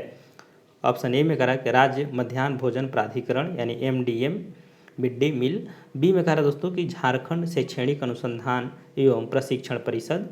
सी में कहा राष्ट्रीय माध्यमिक शिक्षा अभियान। डी में कहा दोस्तों कि झारखंड शिक्षा परियोजना परिषद। तो ध्यान रखना है दोस्तों कि शिक्षा के क्षेत्र में शोध करने तथा शिक्षा व्यवस्था को सुदृढ़ करने हेतु स्थापित किया गया जो है आपका झारखंड शैक्षणिक अनुसंधान एवं प्रशिक्षण परिषद है। यानी कि बी आंसर यहाँ पर आपका राइट हो जाएगा। आगे बढ़ते हैं दोस्तों। अगला प्रश्न है कि 1921 में प्रकाशित नेठापाला नाटक गीत संग्रह के रचनाकार हैं। ऑप्शन ए हो जाएगा दोस्तों निरंजन महतो, बी में हो जाएगा देवकी नंदन प्रसाद, सी में हो जाएगा राजेंद्र महतो और डी में हो जाएगा उपेंद्र नाथ सिंह देव। तो ध्यान में रखना है दोस्तों को 1921 में प्रकाशित नेठापाला जो है नामक गीत संग्रह के लेखक जो हैं वो आपका निरंजन महतो जी हैं। आगे बढ़ते हैं। अगला प्रश्न है कि निम्न में किस पत्रिका को आदिवासी महासभा की पत्रिका कहा जाता है। ऑप्शन ए में कहा दोस्तों होड़ संवाद, बी में कहा दोस्तों आदिवासी सक्कम और सी में कहा आदिवासी पाक्षिक और डी करा जगर साडा। तो आदिवासी जो पाक्षिक है दोस्तों इसको ध्यान रखना है। आदिवासी पाक्षिक जो है वो पत्रिका आदिवासी महासभा की पत्रिका कहा जाता है और इसका संपादन देखें तो 1939 ईस्वी में बंदी राम उरांव व जूलियस तीगा के द्वारा किया गया था। आगे बढ़ते हैं। अगला प्रश्न है कि निम्न अनुसंधान संस्थानों का सही मिलान करें। चलिए इसको मिलान ही कर देते हैं। नेशनल मेटलर्जिकल लेबोरेटरी ये कहाँ है दोस्तों? तो ये हो जाएगा आपका जमशेदपुर में। यानी कि यहाँ पर देखिए दोस्तों, तो एक ही बार में आंसर आपका मिल गया। अगर आपको याद है तो क्या नहीं कि पहला का चौथा, तो इसका आंसर यहाँ पर बी हो जाएगा। इंडियन लाख रिसर्च इंस्टीट्यूट ये कहाँ है दोस्तों? तो आपको फट से बन गया होगा, ये हो जाएगा आपका रांची में है। और यहाँ पर देखिए तो मृदा शोध एवं अनुसंधान संस्थान ये कहाँ है जो दोस्तों? मृदा वाला ये हो जाएगा आपका हजारीबाग। और केंद्रीय खनन अनुसंधान संस्थान ये कहाँ हो जाएगा? धनबाद। इस तरह से आप थोड़ा सा नाम याद रखिएगा। और यहाँ पर याद रखिएगा दोस्तों, एक और पूछा जाता है कि जनजातीय शोध संस्थान कहाँ है? तो हो जाएगा आपका रांची में। और एक central tasar research and training institute जो आपका पिस्का नगरी रांची में है, तो इसको भी थोड़ा सा ध्यान में रखिएगा। चलिए आगे बढ़ते हैं दोस्तों। अगला प्रश्न है कि झारखंड के विभिन्न शिक्षण संस्थानों एवं उनकी स्थापना वर्ष का सही मिलान करें। तो यहाँ पर अब चलिए मिलान कीजिए दोस्तों। छोटा नागपुर लॉ कॉलेज, तो बताना है छोटा नागपुर लॉ कॉलेज कब बना है दोस्तों? मिला लिए होंगे 1954 में। इसके बाद देखिए दोस्तों, तो राजेंद्र लॉ कॉलेज कब बना है दोस्तों? तो हो जाएगा 1977 में। जेवियर लेबर रिसर्च इंस्टीट्यूट यानी XLRI आपको पता होगा, ये बना है 1949 में। और आपको ध्यान में रखना है दोस्तों कि the Xavier institute of social science यानी 6 का गठन हुआ 1955 में। तो इस तरह से मिलाएंगे दोस्तों तो आपका डी आंसर राइट हो जाएगा कि छोटा नागपुर लॉ कॉलेज 1954 में, राजेंद्र लॉ कॉलेज 1977 में और जेवियर लेबर रिसर्च इंस्टीट्यूट यानी XLRI का गठन 1949 में और the Xavier institute of social science यानी 6 का गठन 1955 में। आगे बढ़ते हैं। अगला प्रश्न है कि अफ्रीकी मूल के कौन से वृक्ष जिसकी संख्या भारत में केवल 9 है, जिसमें 4 वृक्ष रांची में रोपित है? ऑप्शन ए में हो जाएगा दोस्तों शिवलिंगम वृक्ष, बी में कहा है मेघ वृक्ष, सी में हो जाएगा दोस्तों कल्पतरु और डी में हो जाएगा यूकैलिप्टस। तो यहाँ पर बहुत आसान होगा, आप लोग पढ़े होंगे। कल्पतरु वृक्ष जो है रांची के डोरंडा में स्थित है और इस वृक्ष पर देखें तो एक होल्डिंग भी लगा हुआ है जिसमें लिखा हुआ है कि वृक्ष विलुप्त के कगार पर है, इसे नुकसान न पहुँचाए। जो देखें तो आपको डोरंडा कॉलेज के बगल में ही है यह वृक्ष। देखिए दोस्तों तो आपका पूरे भारत देश में 9 है, जिसमें से आपके जो रांची के डोरंडा में 4 हैं। तो इसको भी ध्यान में रखना है, जो चिकित्सा की दृष्टि से काफ़ी उपयोगी वृक्ष है। ये हो जाएगा कल्पतरु का वृक्ष। आगे बढ़ते हैं दोस्तों। अगला प्रश्न है कि गीधों के विलुप्त होने के कारण पर विचार करें। ऑप्शन ए में करा है कि डाइक्लोनोफिन सोडियम दवा का उपयोग पशुओं में होना है, इसके चलते विलुप्त हो रही है। बी में करा दोस्तों को ऊंचे ऊंचे पेड़ पौधों का विनाश हो रहा है, इसके चलते हो रहे हैं। तीसरा में कहा है गीधों का शिकार हो रहा है, इसके चलते हो रहे हैं। तो गीधों का विलुप्त होने के कारण में अगर देखें दोस्तों तो उचित कारण अगर देखेंगे तो आपका 1 और 2 सही हो जाएगा, यानी कि यहाँ पर इसका आंसर सी राइट हो जाएगा। यानी डाइक्लोनोफिल सोडियम का दवा का जो है वो पशुओं में प्रयोग हो रहा है, जिसके चलते जब पशु मर रहे हैं तो उसको गीध लोग जो हैं वो सफाई कर्मी कहा जाता है गीधों को, तो उन लोग साफ करते हैं यानी खा के उसको पचाते हैं। लेकिन वो जब खाते हैं तो उस दवा का अंश जो मरता है जानवर उसमें रह जाता है और उसके चलते जो है गिद्ध के फेफड़े खाने के बाद प्रभावित हो जाती है और 1 महीना के अंदर उसकी मृत्यु हो जाती है। तो ये देखें तो गिद्धों में बहुत बड़ा कमी के कारण माना जा रहा है। और जो गिद्धों का आवास थे ऊंचे ऊंचे पौधे वो क्या कर रहे हैं, पेड़ पौधे वो धीरे धीरे लोगों के द्वारा उसे काट दिया जा रहा है, नष्ट होते जा रहे हैं, ये भी एक कारण है। जबकि गिद्धों का शिकार नहीं हो रहा है, गलत है। गिद्ध का कौन शिकार करेगा, वो क्या करेगा। तो इस तरह से 1 और 2 आपका बिल्कुल सही है और सटीक बन रहा है यहाँ पर। आगे बढ़ते हैं। अगला प्रश्न है दोस्तों कि झारखंड ऊर्जा नीति 2012 में 10 वर्ष के भीतर कुल ऊर्जा उत्पादन का कितना प्रतिशत गैर परंपरागत ऊर्जा स्रोतों से उत्पादित करता है। ऑप्शन ए में हो जाएगा दोस्तों 30%, बी में करा दोस्तों 40%, सी में करा 50% और डी में करा 60%। तो ध्यान में रखना है दोस्तों कि झारखंड ऊर्जा नीति 2012 में कहा गया कि 10 वर्ष के भीतर कुल जो ऊर्जा उत्पादन होगा उसमें 50% जो है वो गैर परंपरागत ऊर्जा स्रोतों से उत्पादन किया जाने का लक्ष्य रखा गया था। और इसके तहत देखिए तो बहुत सारी योजनाएं भी शुरू की गई थी। तो यहाँ पर इसका आंसर सी राइट हो जाएगा। अगला प्रश्न है कि मरुस्थल विकास कार्यक्रम किस पंचवर्षीय योजना में लाया गया था। ऑप्शन ए में हो जाएगा दोस्तों 5वीं पंचवर्षीय योजना में, बी में हो जाएगा 6ठी पंचवर्षीय योजना में, सी करा 7वीं पंचवर्षीय योजना में और डी करा 8वीं पंचवर्षीय योजना में। तो मरुस्थल विकास कार्यक्रम देखिए दोस्तों, तो 5वीं पंचवर्षीय योजना में शुरू किया गया था और यहाँ पर इसमें उद्देश्य रखा गया था, इसका लक्ष्य रखा गया था कि मरुस्थल के प्रसार को रोकना तथा सूखे के प्रभाव को कम करना। इसके तहत देखें तो स्थानीय जो संसाधनों का उसके द्वारा उत्पादकता को बढ़ाकर लोगों की आय में वृद्धि करना भी इसका लक्ष्य रखा गया था। आगे बढ़ते हैं दोस्तों कि झारखंड की किस जिले में पिछले 22 वर्षों से लगातार वर्षा की मात्रा में गिरावट देखी जा रही है। ऑप्शन ए में कह रहा दोस्तों चतरा जिला, बी में कह रहा पलामू जिला, सी में कह रहा गढ़वा जिला और डी में कह रहा लोहरदगा जिला। तो आपको ध्यान में रखने की ज़रूरत है दोस्तों कि पिछले 22 वर्षों से जो आपका पलामू जो है वो सूखा के रूप में घोषित होते जा रहा है और देखते हैं कि पलामू के लिए अलग से सुखाड़ा घोषित किया जाता है और इसके लिए कुछ राशि यहाँ के किसानों के लिए स्पेशल प्रोविज़न किया जाता है। तो याद रखना कि पलामू पूरे झारखंड में सर्वाधिक सूखाग्रस्त जिला आता है, जबकि पलामू में ही सबसे देखें दोस्तों तो ज़्यादा आपका तिलहन उत्पादन होता है, मक्का वगैरह का उत्पादन होता है, तो ये सब चीज़ों में गेहूँ वगैरह का उत्पादन, ये सब में पलामू जो है आपका पूरे झारखंड में अमल रहता है, यानी कि आगे है। चलिए आगे बढ़ते हैं। अगला प्रश्न दोस्तों कि झारखंड में सर्वाधिक भूकंप प्रभावित जिले जो जोन 4 में अवस्थित है इनमें से कौन आते हैं। ऑप्शन ए में हो जाएगा गोड्डा, बी में करा दोस्तों यानी कि दूसरा में करा साहेबगंज और तीसरा में करा पाकुड़। अब ऑप्शन को बताना है। ऑप्शन केवल में कह रहा है कि केवल एक यानी गोड्डा जिला, बी में कह रहा है दोस्तों कि साहेबगंज और गोड्डा, और सी में कह रहा है दोस्तों कि साहेबगंज और पाकुड़, और डी कह रहा है कि इनमें से सभी। तो आपको पता होगा दोस्तों कि झारखंड में सर्वाधिक भूकंप प्रभावित क्षेत्र 4 यानी जोखिम 4 के अंतर्गत देखिए तो 2 जिले आते हैं, गोड्डा और आपका साहेबगंज। तो इस तरह से आपका आंसर यहाँ पर बी जो है वो राइट हो जाएगा।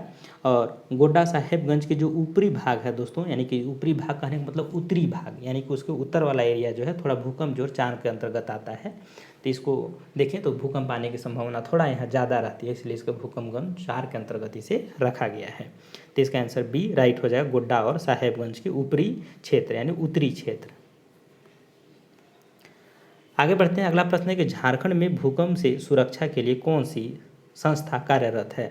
ऑप्शन ए में हो जाएगा तो ISM धनबाद, बी में हो जाएगा बिरसा कृषि विश्वविद्यालय, सी में हो जाएगा BIT रांची यानी BIT मेसरा रांची, और डी में करा है कि JSAC। तो यहाँ पर देखेंगे दोस्तों तो आपको पता होगा कि Birla institute of technology BIT जो मेसरा है दोस्तों भूकंप की सुरक्षा के लिए झारखंड में कार्य करती है। तो यहाँ पर इसका आंसर BIT मेसरा रांची सही हो जाएगा। आगे बढ़ते हैं। अगला प्रश्न है कि छत पर सोलर प्लांट लगाने के लिए सरकार के द्वारा कितनी प्रतिशत सब्सिडी दी जाएगी। ऑप्शन ए में हो जाएगा दोस्तों 50%, बी में हो जाएगा 40%, सी में हो जाएगा 30% और डी में हो जाएगा दोस्तों 60%। तो याद रखना है दोस्तों यहाँ पर हो जाएगा आपका बी राइट हो जाएगा 40%, यानी घर के छत पर आप सोलर रूफटॉप संयंत्र लगाने के लिए जो है सरकार जो है 40% तक सब्सिडी देने की घोषणा करती है और इसके तहत आप 40% तक सब्सिडी ले सकते हैं। अगला प्रश्न दोस्तों कि झारखंड की पहली कवित्री जिन्होंने हार्वर्ड यूनिवर्सिटी यानी USA में हार्वर्ड इंडिया कॉन्फ्रेंस में भाग लिया वह कौन है। ऑप्शन ए में हो जाएगा तो ऋचा बेग, बी में हो जाएगा जनसीता क्रिकेटा, सी में हो जाएगा हंसिका तिग्गा और डी में करा सपना कुजूर। याद रखना है दोस्तों इसका आंसर बी राइट हो जाएगा जनसीता करकेटा, जो जमशेदपुर की रहने वाली है और ये झारखंड की पहली कवित्री है जो पूरी झारखंड की सबसे कम उम्र की पहली कवि लेखिका और स्वतंत्र पत्रकार है जो आदिवासी पृष्ठभूमि की है और जिन्होंने हार्वर्ड यूनिवर्सिटी USA में हार्वर्ड इंडिया कॉन्फ्रेंस में भाग लिया था। आगे बढ़ते हैं दोस्तों। अगला प्रश्न है कि झारखंड के हजारीबाग में भारतीय पुरातत्व सर्वेक्षण की खुदाई के समय वृत्ताकार दीवार प्राप्त हुई है। यह दीवार किस काल की है। ऑप्शन ए में हो जाएगा दोस्तों प्राचीन काल की, बी में हो जाएगा दोस्तों बौद्ध काल की, सी में हो जाएगा वैदिक काल की और डी करा कि इनमें से कोई नहीं।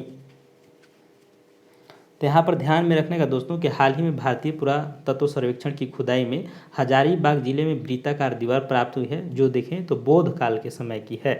तो इसको भी थोड़ा सा ध्यान में रखिएगा। आगे बढ़ते हैं। अगला प्रश्न है कि किस भारतीय क्रिकेट खिलाड़ी ने रांची में रिवॉल्यूशन स्पोर्ट अकादमी की शुरुआत की है। ऑप्शन ए में हो जाएगा महेंद्र सिंह धोनी, बी में हो जाएगा RP सिंह, सी में हो जाएगा रोहित शर्मा और डी में हो जाएगा आशीष नेहरा। तो यहाँ पर आपका आंसर दोस्तों सी राइट हो जाएगा आपका रोहित शर्मा।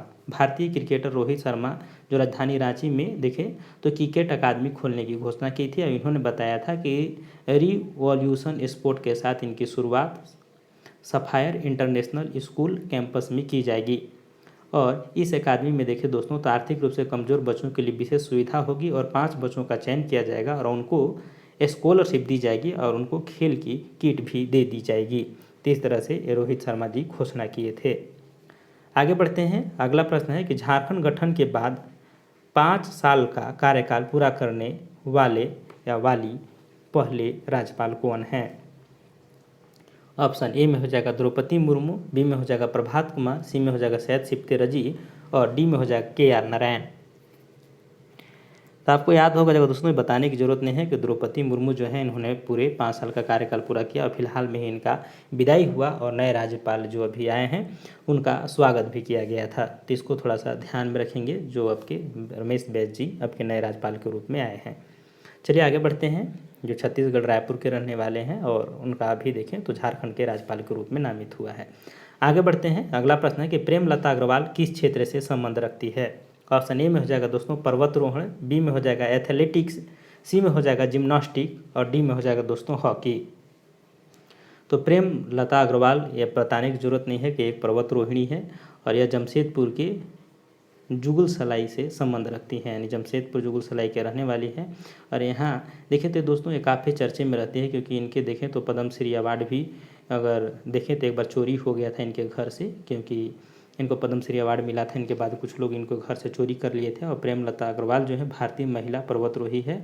देखें तो 2011 में दोस्तों यानी कि 48 साल की उम्र में यहाँ देखें तो इन्होंने कुल टोटल देखें तो इतनी 29,2900 फीट की ऊंचाई पर पहुंचकर माउंट एवरेस्ट की शिखर छूने वाली प्रथम भारतीय महिला होने का भी गौरव इसे हासिल है। यानी कि बहुत सारे पर्वत को इन्होंने पर्वतारोही किया है, यानी कि इतनी ऊंचाई तक इन्होंने पहुंच चुके हैं। और यहाँ पर देखिए दोस्तों तो इन्होंने 2013 में इनको पद्मश्री पुरस्कार से भी सम्मानित किया गया था। चलिए आगे बढ़ते हैं दोस्तों। तो उतना डिटेल्स में नहीं जाना है, बस आपको ध्यान में रखना है कि प्रेमलता अग्रवाल ये पर्वतारोही हैं जो जमशेदपुर से बिलोंग करती हैं। अगला प्रश्न दोस्तों कि हाल ही में रंगीन ग्लोसी पेपर पर विवाह निबंधन प्रमाण पत्र देने वाला झारखंड का पहला जिला कौन बना गया है? ऑप्शन ए में हो जाएगा रांची, बी में हो जाएगा जमशेदपुर, सी में हो जाएगा खूंटी और डी में हो जाएगा दोस्तों दुमका। तो याद रखिएगा दोस्तों कि रंगीन ग्लोसी पेपर पर विवाह का निबंधन प्रमाण पत्र देने वाला झारखंड का आपका जो जिला जो बन गया है वो बन गया है आपका खूंटी जिला। तो याद रखिएगा खूंटी जिला में ये चीज़ों का शुरुआत किया गया है, जिसमें पहले पत्र में A4 साइज पेपर में ब्लैक एंड वाइट पेपर पत्र में दिया जाता था, जिसे खूंटी जिला ने देखें तो 2007 से आपका जो गठन हुआ है दोस्तों 2007 में इन्होंने देखें तो नए जिला के रूप में स्थापना हुआ। और ये देखें तो इन्होंने शुरुआत किया है फिलहाल में ही कि अब जो नए जो मैरिज सर्टिफिकेट दिया जाएगा वो रंगीन ग्लेसी पेपर में दिया जाएगा। अगला प्रश्न दोस्तों कि हाल ही में रिलीज हुई फिल्म दिल बेचारा की कहानी झारखंड के किस शहर से जुड़ी हुई है? ऑप्शन ए में हो जाएगा जमशेदपुर, बी में हो जाएगा रांची, सी में हो जाएगा हजारीबाग और डी में हो जाएगा दोस्तों आपका चाईबासा। तो आपको पता होगा कि हाल ही में रिलीज हुई जो फिल्म जो है वो मुकेश छावड़ा निर्देशक रहे हैं और दिल बेचारा झारखंड के जमशेदपुर के कीजू बसु और इमेनुअल राजकुमार जूनियर उर्फ मैनी की प्रेम कहानी है। तो यहाँ पर इसका आंसर आपको ध्यान में रखना है। और ये जमशेदपुर देश को आपको पता होगा कि अनोखा शहर है, जहाँ मुख्य रूप से देखें तो विभिन्न राज्य के लोग अलग अलग धर्म जाति संप्रदाय के लोग बसे हुए हैं। और ये शहर को टाटा कंपनी के द्वारा यानी टाटा उद्योगपतियों के द्वारा बसाया गया ये शहर है। आगे बढ़ते हैं दोस्तों। अगला प्रश्न है दोस्तों कि हंगरी यूरोप की नेशनल क्रिकेट टीम में झारखंड के किस खिलाड़ी का चयन हुआ है? ऑप्शन ए में हो जाएगा राहुल कुमार, बी में हो जाएगा आशीष मुंडा, सी में हो जाएगा दोस्तों अभितेश पराशर और डी में हो जाएगा देवेंद्र सुमन। तो यहाँ पर ध्यान में रखना है दोस्तों, यहाँ पर हो जाएगा कि भुरकुंडा रामगढ़ के अभितेश पराशर यानी उर्फ सोनू हंगरी, इसको ध्यान में रखेंगे, उसको सोनू हंगरी के नाम से भी जानते हैं। यूरोप का नेशनल क्रिकेट टीम में इनका चयन हुआ है। तो इस तरह से थोड़ा सा इसका नाम को आप लोग एग्जाम में पूछने की संभावना है, ध्यान में रखिएगा। आगे बढ़ते हैं दोस्तों। तो अगला प्रश्न है कि झारखंड राज्य के गणित एवं विज्ञान के शिक्षकों को किस प्रशिक्षण संस्थानों के द्वारा प्रशिक्षित किया जाएगा? ऑप्शन ए में हो जाएगा दोस्तों IIT ISM धनबाद, बी में कह रहा है दोस्तों कि BIT मेसरा से, सी में कह रहा है कि NIT राउरकेला से और डी कह रहा है कि IIT गांधीनगर से। तो इसका आंसर सही हो जाएगा दोस्तों, डी राइट हो जाएगा कि राज्य के गणित और विज्ञान के शिक्षकों को IIT गांधीनगर से प्रशिक्षित करेंगे और सप्ताह में एक दिन रविवार को शिक्षकों को ट्रेनिंग दी जाएगी। इसमें गणित और विज्ञान के जो सैद्धांतिक समक्ष को बढ़ावा देने और दैनिक जीवन में इसके जोड़ने के तरीके को बताया जाएगा। और यह प्रशिक्षण देखें दोस्तों तो 30 सप्ताह तक चलेगा और 30 सप्ताह में इसकी शुरुआत जो है दोस्तों 16 अगस्त से हो गई है। यह देखें दोस्तों तो ये प्रशिक्षण जो है ये जो कक्षा 6वीं होते हैं यानी 6वीं से लेकर 12वीं तक के जो शिक्षक हुए उनको शामिल किया जाएगा, उन्हीं को शिक्षक किया जाएगा। आगे बढ़ते हैं दोस्तों। अगला प्रश्न है कि हाल ही में खरसावां के किस अंतिम राजा का निधन हो गया है। ये सारे करंट अफेयर से प्रश्न है दोस्तों, थोड़ा ध्यान रखिएगा और कभी भी करंट अफेयर जो है कम से कम 1-1.5 साल के पढ़ के जाइएगा। ऑप्शन ए में हो जाएगा दोस्तों राजा प्रदीप सिंह चंद्र सिंह देव, बी में हो जाएगा दोस्तों कि राजा प्रेम सिंह सहदेव, सी में हो जाएगा दोस्तों राजा अशोक सिंह सहदेव और डी में करेगा राजा राम सिंह सहदेव।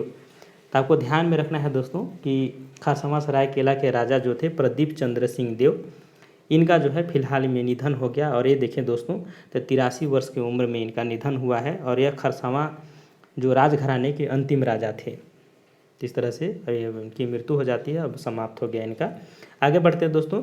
झारखंड का कौन सा नगर निगम महिलाओं के लिए वेनिटी टॉयलेट का निर्माण करेगा। ऑप्शन ए में करा दोस्तों रांची नगर निगम, बी में करा आदित्यपुर नगर निगम, सी में करा दोस्तों चास नगर निगम और डी में करा हजारीबाग नगर निगम। तो यहाँ पर इसका आंसर ए राइट हो जाएगा, रांची नगर निगम। महिलाओं के लिए रांची नगर निगम जो है दोस्तों वेनिटी जो शौचालय है उसका निर्माण कराएगा और इसकी शुरुआत जो है पायलट प्रोजेक्ट के तौर पर होगी, जिसके तहत पहले एक वेनिटी जो टॉयलेट होता है बनाया जाएगा जो पूरी तरह से एयर कंडीशनर होगी। इस शौचालय में देखें तो स्नानागार, टेलीविज़न, आराम करने और स्तनपान करने के लिए अलग अलग जगह होगी। वर्तमान शहर देखें तो वर्तमान में शहर में 80 के करीब मॉड्यूलेशन टॉयलेट और 30 के करीब 100 रन शौचालय हैं। तो इस तरह से देखें तो ये जो है अच्छी पहल है, रांची नगर निगम के द्वारा करने की कोशिश किया गया है। आगे बढ़ते हैं दोस्तों। अगला प्रश्न है कि मुख्यमंत्री हेमंत सोरेन ने राज्य के खिलाड़ियों के लिए कौन से वेब पोर्टल की शुरुआत की है। तो यहाँ पर हो जाएगा दोस्तों कि झारखंड स्पोर्ट गवर्नमेंट.in, बी में करा के स्पोर्ट झारखंड गवर्नमेंट.in, सी में करा स्पोर्ट एफेयर झारखंड गवर्नमेंट.in और डी में करा स्पोर्ट्स झारखंड गवर्नमेंट.in। तो इस तरह से यहाँ पर इसका आंसर बी राइट हो जाएगा, स्पोर्ट झारखंड गवर्नमेंट.in के तरह से वेबसाइट को शुरू किया गया है। जिसमें मुख्यमंत्री हेमंत सोरेन ने झारखंड खेल विभाग की वेबसाइट और खिलाड़ियों के लिए पोर्टल की शुरुआत की है, जिसमें कहा गया है दोस्तों कि वेबसाइट जो है उसमें सारी गतिविधियों तथा स्टेडियम खेल योजनाओं के साथ साथ स्टार खिलाड़ियों की जानकारी आदि उपलब्ध कराई जाएगी। इस तरह से और इसमें चीज़ों को शामिल किया गया है। अगला प्रश्न है दोस्तों कि झारखंड के कितने जिलों को मुख्यालय रेल मार्ग से केंद्र सरकार द्वारा जोड़े जाने की परियोजना है। ऑप्शन ए करा 12 जिलों को, बी में करा 18 जिलों को और सी करा 22 जिलों को, डी करा 24 जिलों को। तो यहाँ पर हो जाएगा दोस्तों आपका डी 24 जिलों को। यहाँ पर ध्यान में रखना है दोस्तों झारखंड के सभी 24 जिलों को मुख्यालय रेल मार्ग से जोड़े जाएंगे और इसके लिए केंद्र सरकार के साथ ज्वाइंट वेंचर में रेल परियोजना शुरू की जाएगी, जिसमें केंद्र और राज्य की जो है 50-50% की हिस्सेदारी होगी। आगे बढ़ते हैं दोस्तों। अगला प्रश्न है कि झारखंड के पहले साहित्यकार कौन है जिन्हें प्रतिष्ठित श्री लाल शुक्ल साहित्य सम्मान 2020 से सम्मानित किया जाएगा। ऑप्शन ए में कहा है दोस्तों रामपाल मुर्मू, बी में कहा है शशि सुमन, सी में कहा रणेंद्र कुमार और डी में हो जाएगा जगदीश कुमार। तो यहाँ पर इसका आंसर सी राइट हो जाएगा दोस्तों, रणेंद्र कुमार। यानी आपको पता होगा रणेंद्र कुमार जो हैं ये राग दरबारी जैसे अमर कृति के रचयिता दिवंगत लेखक श्री लाल शुक्ल स्मृति में दिया जाने वाला श्री लाल शुक्ल स्मृति सम्मान इस बार रांची के लेखक जो कवि रणेंद्र कुमार को दिया जाएगा। यह पुरस्कार पाने वाले झारखंड के पहले साहित्यकार हैं और इन्हें देखें तो इस पुरस्कार के रूप में एक प्रशस्ति पत्र मिलेगा और उसमें 11 लाख रुपये पैसा के रूप में सम्मानित इनको किया जाएगा। तो इस तरह से ध्यान में रखना है दोस्तों। आगे बढ़ते हैं। अगला प्रश्न है कि नई राज्य चिन्ह में हाथियों की संख्या क्या दर्शाता है। ऑप्शन ए में कह रहा है दोस्तों कि राज्य के ऐश्वर्य और प्रचुर प्राकृतिक संसाधनों को दर्शाता है, बी में कह रहा है कि झारखंड के महान इतिहास, शक्ति और सामूहिक बुद्धिमत्ता का प्रतीक है, सी में कह रहा है दोस्तों कि वर्तमान और सुनहरे भविष्य के मध्य खड़ी सभी बाधाओं का दमन करते हुए आगे बढ़ने का संकल्प का प्रतीक है और डी कह रहा है दोस्तों इनमें सभी कथन जो हैं वो सत्य हैं। तो यहाँ पर अगर देखें दोस्तों तो आपका डी जो है बिल्कुल सही हो जाएगा कि राज्य के शौर्य प्रचुर प्राकृतिक संसाधनों को दर्शाता हाथी झारखंड के महान इतिहास, शक्ति और सामूहिक बुद्धिमत्ता का प्रतीक है और वर्तमान और भविष्य के मध्य खड़ी सभी बाधाओं को दमन करते हुए आगे बढ़ने का संकल्प का प्रतीक है यह हाथी, जो हमारे राज्य के जो चिन्ह है वो जो नया लोगो जारी किया गया है उसमें इसका इंक्लूड किया गया है, तो सभी सही हो जाएंगे। अगला प्रश्न दोस्तों, झारखंड में अंग्रेजों का प्रवेश सिंहभूम की ओर से हुआ, उस समय पोरहाट पर किसका शासन था? ऑप्शन ए में करा दोस्तों ढाल राजाओं का, बी में करा को हो लोगों का, सी में करा सिंह राजाओं का और डी में करा है नागवंशी राजाओं का। तो उस समय देखिए दोस्तों तो पोरहाट पर आपका सिंह लोगों का शासन था। अगर इसकी व्याख्या देखेंगे तो है कि झारखंड में अंग्रेजों का प्रवेश सिंहभूम की ओर से हुआ था और उस समय सिंहभूम प्रमुख राज्य था। जो ढाल भूमि पर ढाल राजाओं का शासन चलता था दोस्तों और सिंह राजाओं का देखें तो पोरहाट पर था। तो इसको ध्यान में रखना है कि सिंह राजाओं का अगर शासन कहाँ था तो पोरहाट पर था और ढाल भूमि में ढाल राजाओं का चलता था और हो लोगों का देखें दोस्तों तो कोल्हान में चलता था। तो इस तरह से सभी का क्षेत्र बटा हुआ था। आगे बढ़ते हैं दोस्तों। अगला प्रश्न है कि झारखंड की कितनी प्रतिशत जमीन खेती के लायक है? ऑप्शन ए में करा 26%, बी में करा दोस्तों 30%, सी में करा 47% और डी करा दोस्तों 32%। तो अगर देखें दोस्तों तो ये भूवैज्ञानिक अध्ययन के सर्वे के अनुसार कहा गया है कि झारखंड में 38 लाख हेक्टेयर भूमि जो है कृषि के कार्य पर यानी कृषि कार्य के लिए संभव है। तो इस तरह से अगर आप देखें तो कुल भौगोलिक क्षेत्रफल जो 79,714 है उसके आधार पर देखें तो 47.69% जो भाग है वो कृषि योग्य है। आगे बढ़ते हैं दोस्तों। अगला प्रश्न है कि निम्न में से किस बृहद परियोजना की शुरुआत सन 1975 में किया गया तथा उसे 2019 में पूरा होना था? ऑप्शन ए में हो जाता हूँ कांची बृहद सिंचाई परियोजना, बी में हो जाएगा अजय बराज परियोजना, सी में हो जाएगा औरंगा जलाशय परियोजना और डी हो जाएगा पुनासी जलाशय परियोजना। तो यहाँ पर ध्यान में रखने वाली है दोस्तों कि जो अजय बराज परियोजना है जो देवघर और दुमका जिले में संचालित है, इसे वर्ष 1975 में प्रारंभ हुआ था जो 2019 में पूरा हुआ। यह पंचवर्षीय योजना के समय में प्रारंभ हुआ था। तो याद रखिएगा 5वीं पंचवर्षीय योजना में यह जो है योजना प्रारंभ हुआ था जो अभी फिलहाल में ही पूरा हुआ है। आगे बढ़ते हैं। अगला प्रश्न है रांची नगर निगम की स्थापना कब किया गया? ऑप्शन ए में हो जाएगा 18 अक्टूबर 1979 को, बी में हो जाएगा 15 सितंबर 1986 को, सी हो जाएगा 18 अक्टूबर 1986 को और डी हो जाएगा 15 सितंबर 1979 को। तो आप अगर ध्यान में रखेंगे दोस्तों तो आपको ध्यान में होगा कि रांची शहर जो है वो नागरिक प्रशासन रांची नगर निगम द्वारा किया जाता है और यहाँ पर पूर्ववर्ती जो बिहार यानी पटना नगर निगम और झारखंड राज्य में स्थापित होने वाला दूसरा नगर निगम था, यानी पटना के बाद यह झारखंड का दूसरा नगर निगम बना था। और इस तरह से देखिए दोस्तों तो रांची शहर में वर्ष आपको 1869 में नगर पालिका बनाया गया था और उसके जस्ट हम बोलते हैं कि 100 साल बाद यानी 110 साल बाद, 100 साल बोल रहा हूँ, 110 साल यानी कि 1869 में नगर पालिका बनाया गया, उसको नगर निगम में देखें तो 1979 ईस्वी में यानी 15 सितंबर को ध्यान में रखना है कि 15 सितंबर 1979 ईस्वी में इसको देखें दोस्तों तो नगर निगम में तब्दील कर दिया गया। और यहाँ पर पहली बार चुनाव जो हुआ था, जो नगर में महापौर की नियुक्ति होती है उसके लिए देखें तो 1986 में यहाँ पर चुनाव हुआ था पहली बार नगर निगम के लिए। तो इसका आंसर यहाँ पर डी राइट हो जाएगा। चलिए आगे बढ़ते हैं। अगला प्रश्न है दोस्तों कि पंचायती राज अधिनियम के तहत कितनी जनसंख्या पर एक ग्राम पंचायत के गठन का प्रावधान किया गया है? ऑप्शन ए में करा दोस्तों कि 500 पर, बी में करा दोस्तों 5000 पर, सी में करा 50,000 पर और डी में करा 10,000 पर। तो आपको पता होगा कि झारखंड पंचायती राज अधिनियम के तहत कहा गया है कि 5000 की जनसंख्या पर एक ग्राम पंचायत का गठन का प्रोविज़न किया गया है, जिसमें कहा गया है कि ग्राम पंचायत में जो सदस्यों की नियुक्ति होगी वो 500 की जनसंख्या पर एक ग्राम पंचायत सदस्य का चुनाव किया जाएगा, जिसे हम लोग वार्ड पार्षद कहते हैं। तो इस तरह से आपका आंसर बी यहाँ पर राइट हो जाएगा। 5000 जनसंख्या पर ग्राम पंचायत गठन का प्रावधान किया गया है। चलिए आगे बढ़ते हैं। अगला प्रश्न है कि मुंडा शासन व्यवस्था के बारे में निम्न में से कौन सा कथन जो है वो गलत है यानी कि असत्य है, उसको बताना है। ऑप्शन ए में कह रहा है दोस्तों कि पढ़ा के प्रधान को मानकी कहा जाता है, बी में कह रहा है कि जिन मामलों को गांव के मुंडा द्वारा नहीं सुलझाया जा सकता उन मामलों को अन्य सहयोगियों के साथ पढ़ा राजा सुलझाता है। सी में कह रहा है दोस्तों कि मुंडा बाहरी कार्यों या मामलों में गांव का प्रतिनिधित्व करता है। और डी कह रहा है कि इनमें से कोई नहीं, यानी ये सभी कथन सत्य हैं, कोई गलत नहीं है। तो आपको ध्यान में रखना है दोस्तों कि कई गांवों के समूह को मिलाकर जैसे कि 12 और 20 गांवों के एक पढ़ा बनता है और पढ़ा के प्रधान को पढ़ा राजा कहते हैं, तथा कुछ मुंडा के क्षेत्र होते हैं दोस्तों जहां पर पढ़ा राजा को मानकी भी कहा जाता है। तो इस तरह से अगर देखें दोस्तों तो सभी विकल्प जो हैं वो सत्य हैं, तो कोई गलत नहीं है। तो यहाँ पर में से कोई भी नहीं, यानी कोई भी असत्य नहीं है, बिल्कुल ए बी और सी तीनों सत्य है। अगला प्रश्न है दोस्तों कि वेणु सागर वास्तव में किसका नाम है। ऑप्शन ए में कह रहा है दोस्तों पहाड़ का, बी में कह रहा है तालाब का, सी में कह रहा है जंगल का, डी में कह रहा है जलप्रपात का।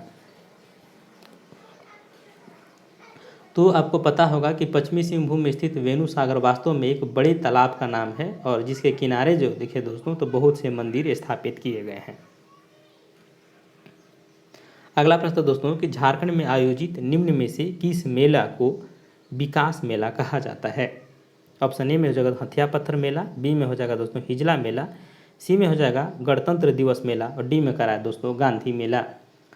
तो आपको ध्यान में रखने की ज़रूरत है दोस्तों कि सिमडेगा जिले में जो आयोजित होता है गांधी मेला, ये देखिए दोस्तों तो विकास मेला के नाम से जाना जाता है, क्योंकि इस मेले में विभिन्न सरकारी और गैर सरकारी विभागों द्वारा सामूहिक रूप से मनोहारी का एक प्रदर्शनी लगाया जाता है। तो यहाँ पर जो गांधी मेला, जो आपका पता होगा दुमका में जो हिजला मेला लगता है जो अंग्रेजों के समय में शुरू हुआ था, ये भी उस समय के देखिए दोस्तों तो एक विकास की ही योजना के तौर पर लगाया गया था, लेकिन फिलहाल में आपको गांधीनगर वाला मेला याद रखना है। तो याद रखिए गांधी मेला जो सिमडेगा जिले में लगता है।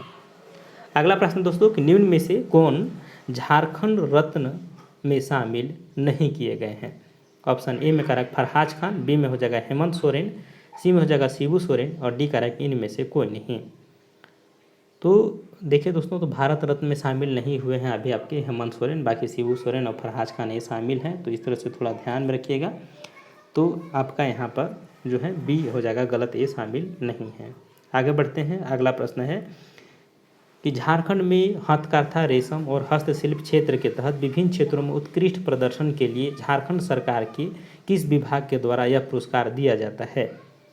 ऑप्शन ए कह रहा है ग्रामीण विकास विभाग के द्वारा, बी में हो जाएगा श्रम नियोजन प्रशिक्षण विभाग के द्वारा, सी में हो जाएगा पशुपालन एवं सहकारिता विभाग और डी कह रहा है कृषि एवं पशुपालन विभाग। तो इसको थोड़ा सा ध्यान में रखिएगा दोस्तों कि यहाँ पर हो जाएगा आपका कि कृषि एवं पशुपालन विभाग के द्वारा हथकरघा, रेशम एवं हस्तशिल्प क्षेत्र के तहत विभिन्न क्षेत्रों में उत्कृष्ट प्रदर्शन करने के लिए झारखंड सरकार के द्वारा यह पुरस्कार दिया जाता है कृषि एवं पशुपालन विभाग के द्वारा। आगे बढ़ते हैं। लास्ट प्रश्न है, इस योजना के तहत राज्य के सभी मंत्री एवं आला अधिकारी ग्रामीण क्षेत्रों का भ्रमण कर राज्य सरकार के द्वारा निर्मित किए जाने वाली योजनाओं में ग्राम सभाओं से विचार विमर्श कर आम जनता की भागीदारी सुनिश्चित करेंगे। यह कथन निम्न में से किस योजना के बारे में है। ऑप्शन ए कह रहा है कि योजना बनाओ अभियान, बी में का मुख्यमंत्री स्मार्ट ग्राम योजना, सी में कह रहा है संजीवनी योजना और डी कह रहा है कि इनमें से कोई नहीं। तो आपको याद होगा दोस्तों कि योजना बनाओ अभियान की शुरुआत 2016 में हुई थी और इसका उद्देश्य था कि राज्य के संतुलित विकास में जन भागीदारी सुनिश्चित करना। इसी में कहा गया था कि जितने भी मंत्री होंगे और अधिकारी होंगे ग्रामीण क्षेत्र का भ्रमण कर राज्य सरकार के द्वारा निर्मित सभी किए जाने वाली योजनाओं का जो है वो विचार विमर्श कर जनता की भागीदारी को सुनिश्चित करना है। तो ये हो जाएगा योजना बनाओ अभियान। यहाँ पर इसका आंसर ये राइट हो जाएगा। तो इस तरह से देखिए दोस्तों तो आपका 100 क्वेश्चन सही होता है। कमेंट करके बताइए। एक दो क्वेश्चन मान लीजिए कि किसी का मैंने आंसर पहले बता दिया है तो उसको इग्नोर करते हुए आप उसको अपना प्लस मार्क्स करते हुए उसको बताइए। अगर आपका 50+ सही है तो बिल्कुल आप सही ट्रैक में हैं और सही दिशा में आपकी पढ़ाई चल रही है। तो कमेंट जरूर कीजिएगा और वीडियो अच्छा लगता है तो दोस्तों तक शेयर कीजिए और थोड़ा सा चैनल को बढ़ाने में आप लोग को सहयोग चाहिए तो प्लीज़ चैनल पर नए होंगे तो सब्सक्राइब कीजिए और लोगों तक शेयर कीजिए। मिलता है अगले वीडियो में, तब तक के लिए थैंक यू। जय हिंद।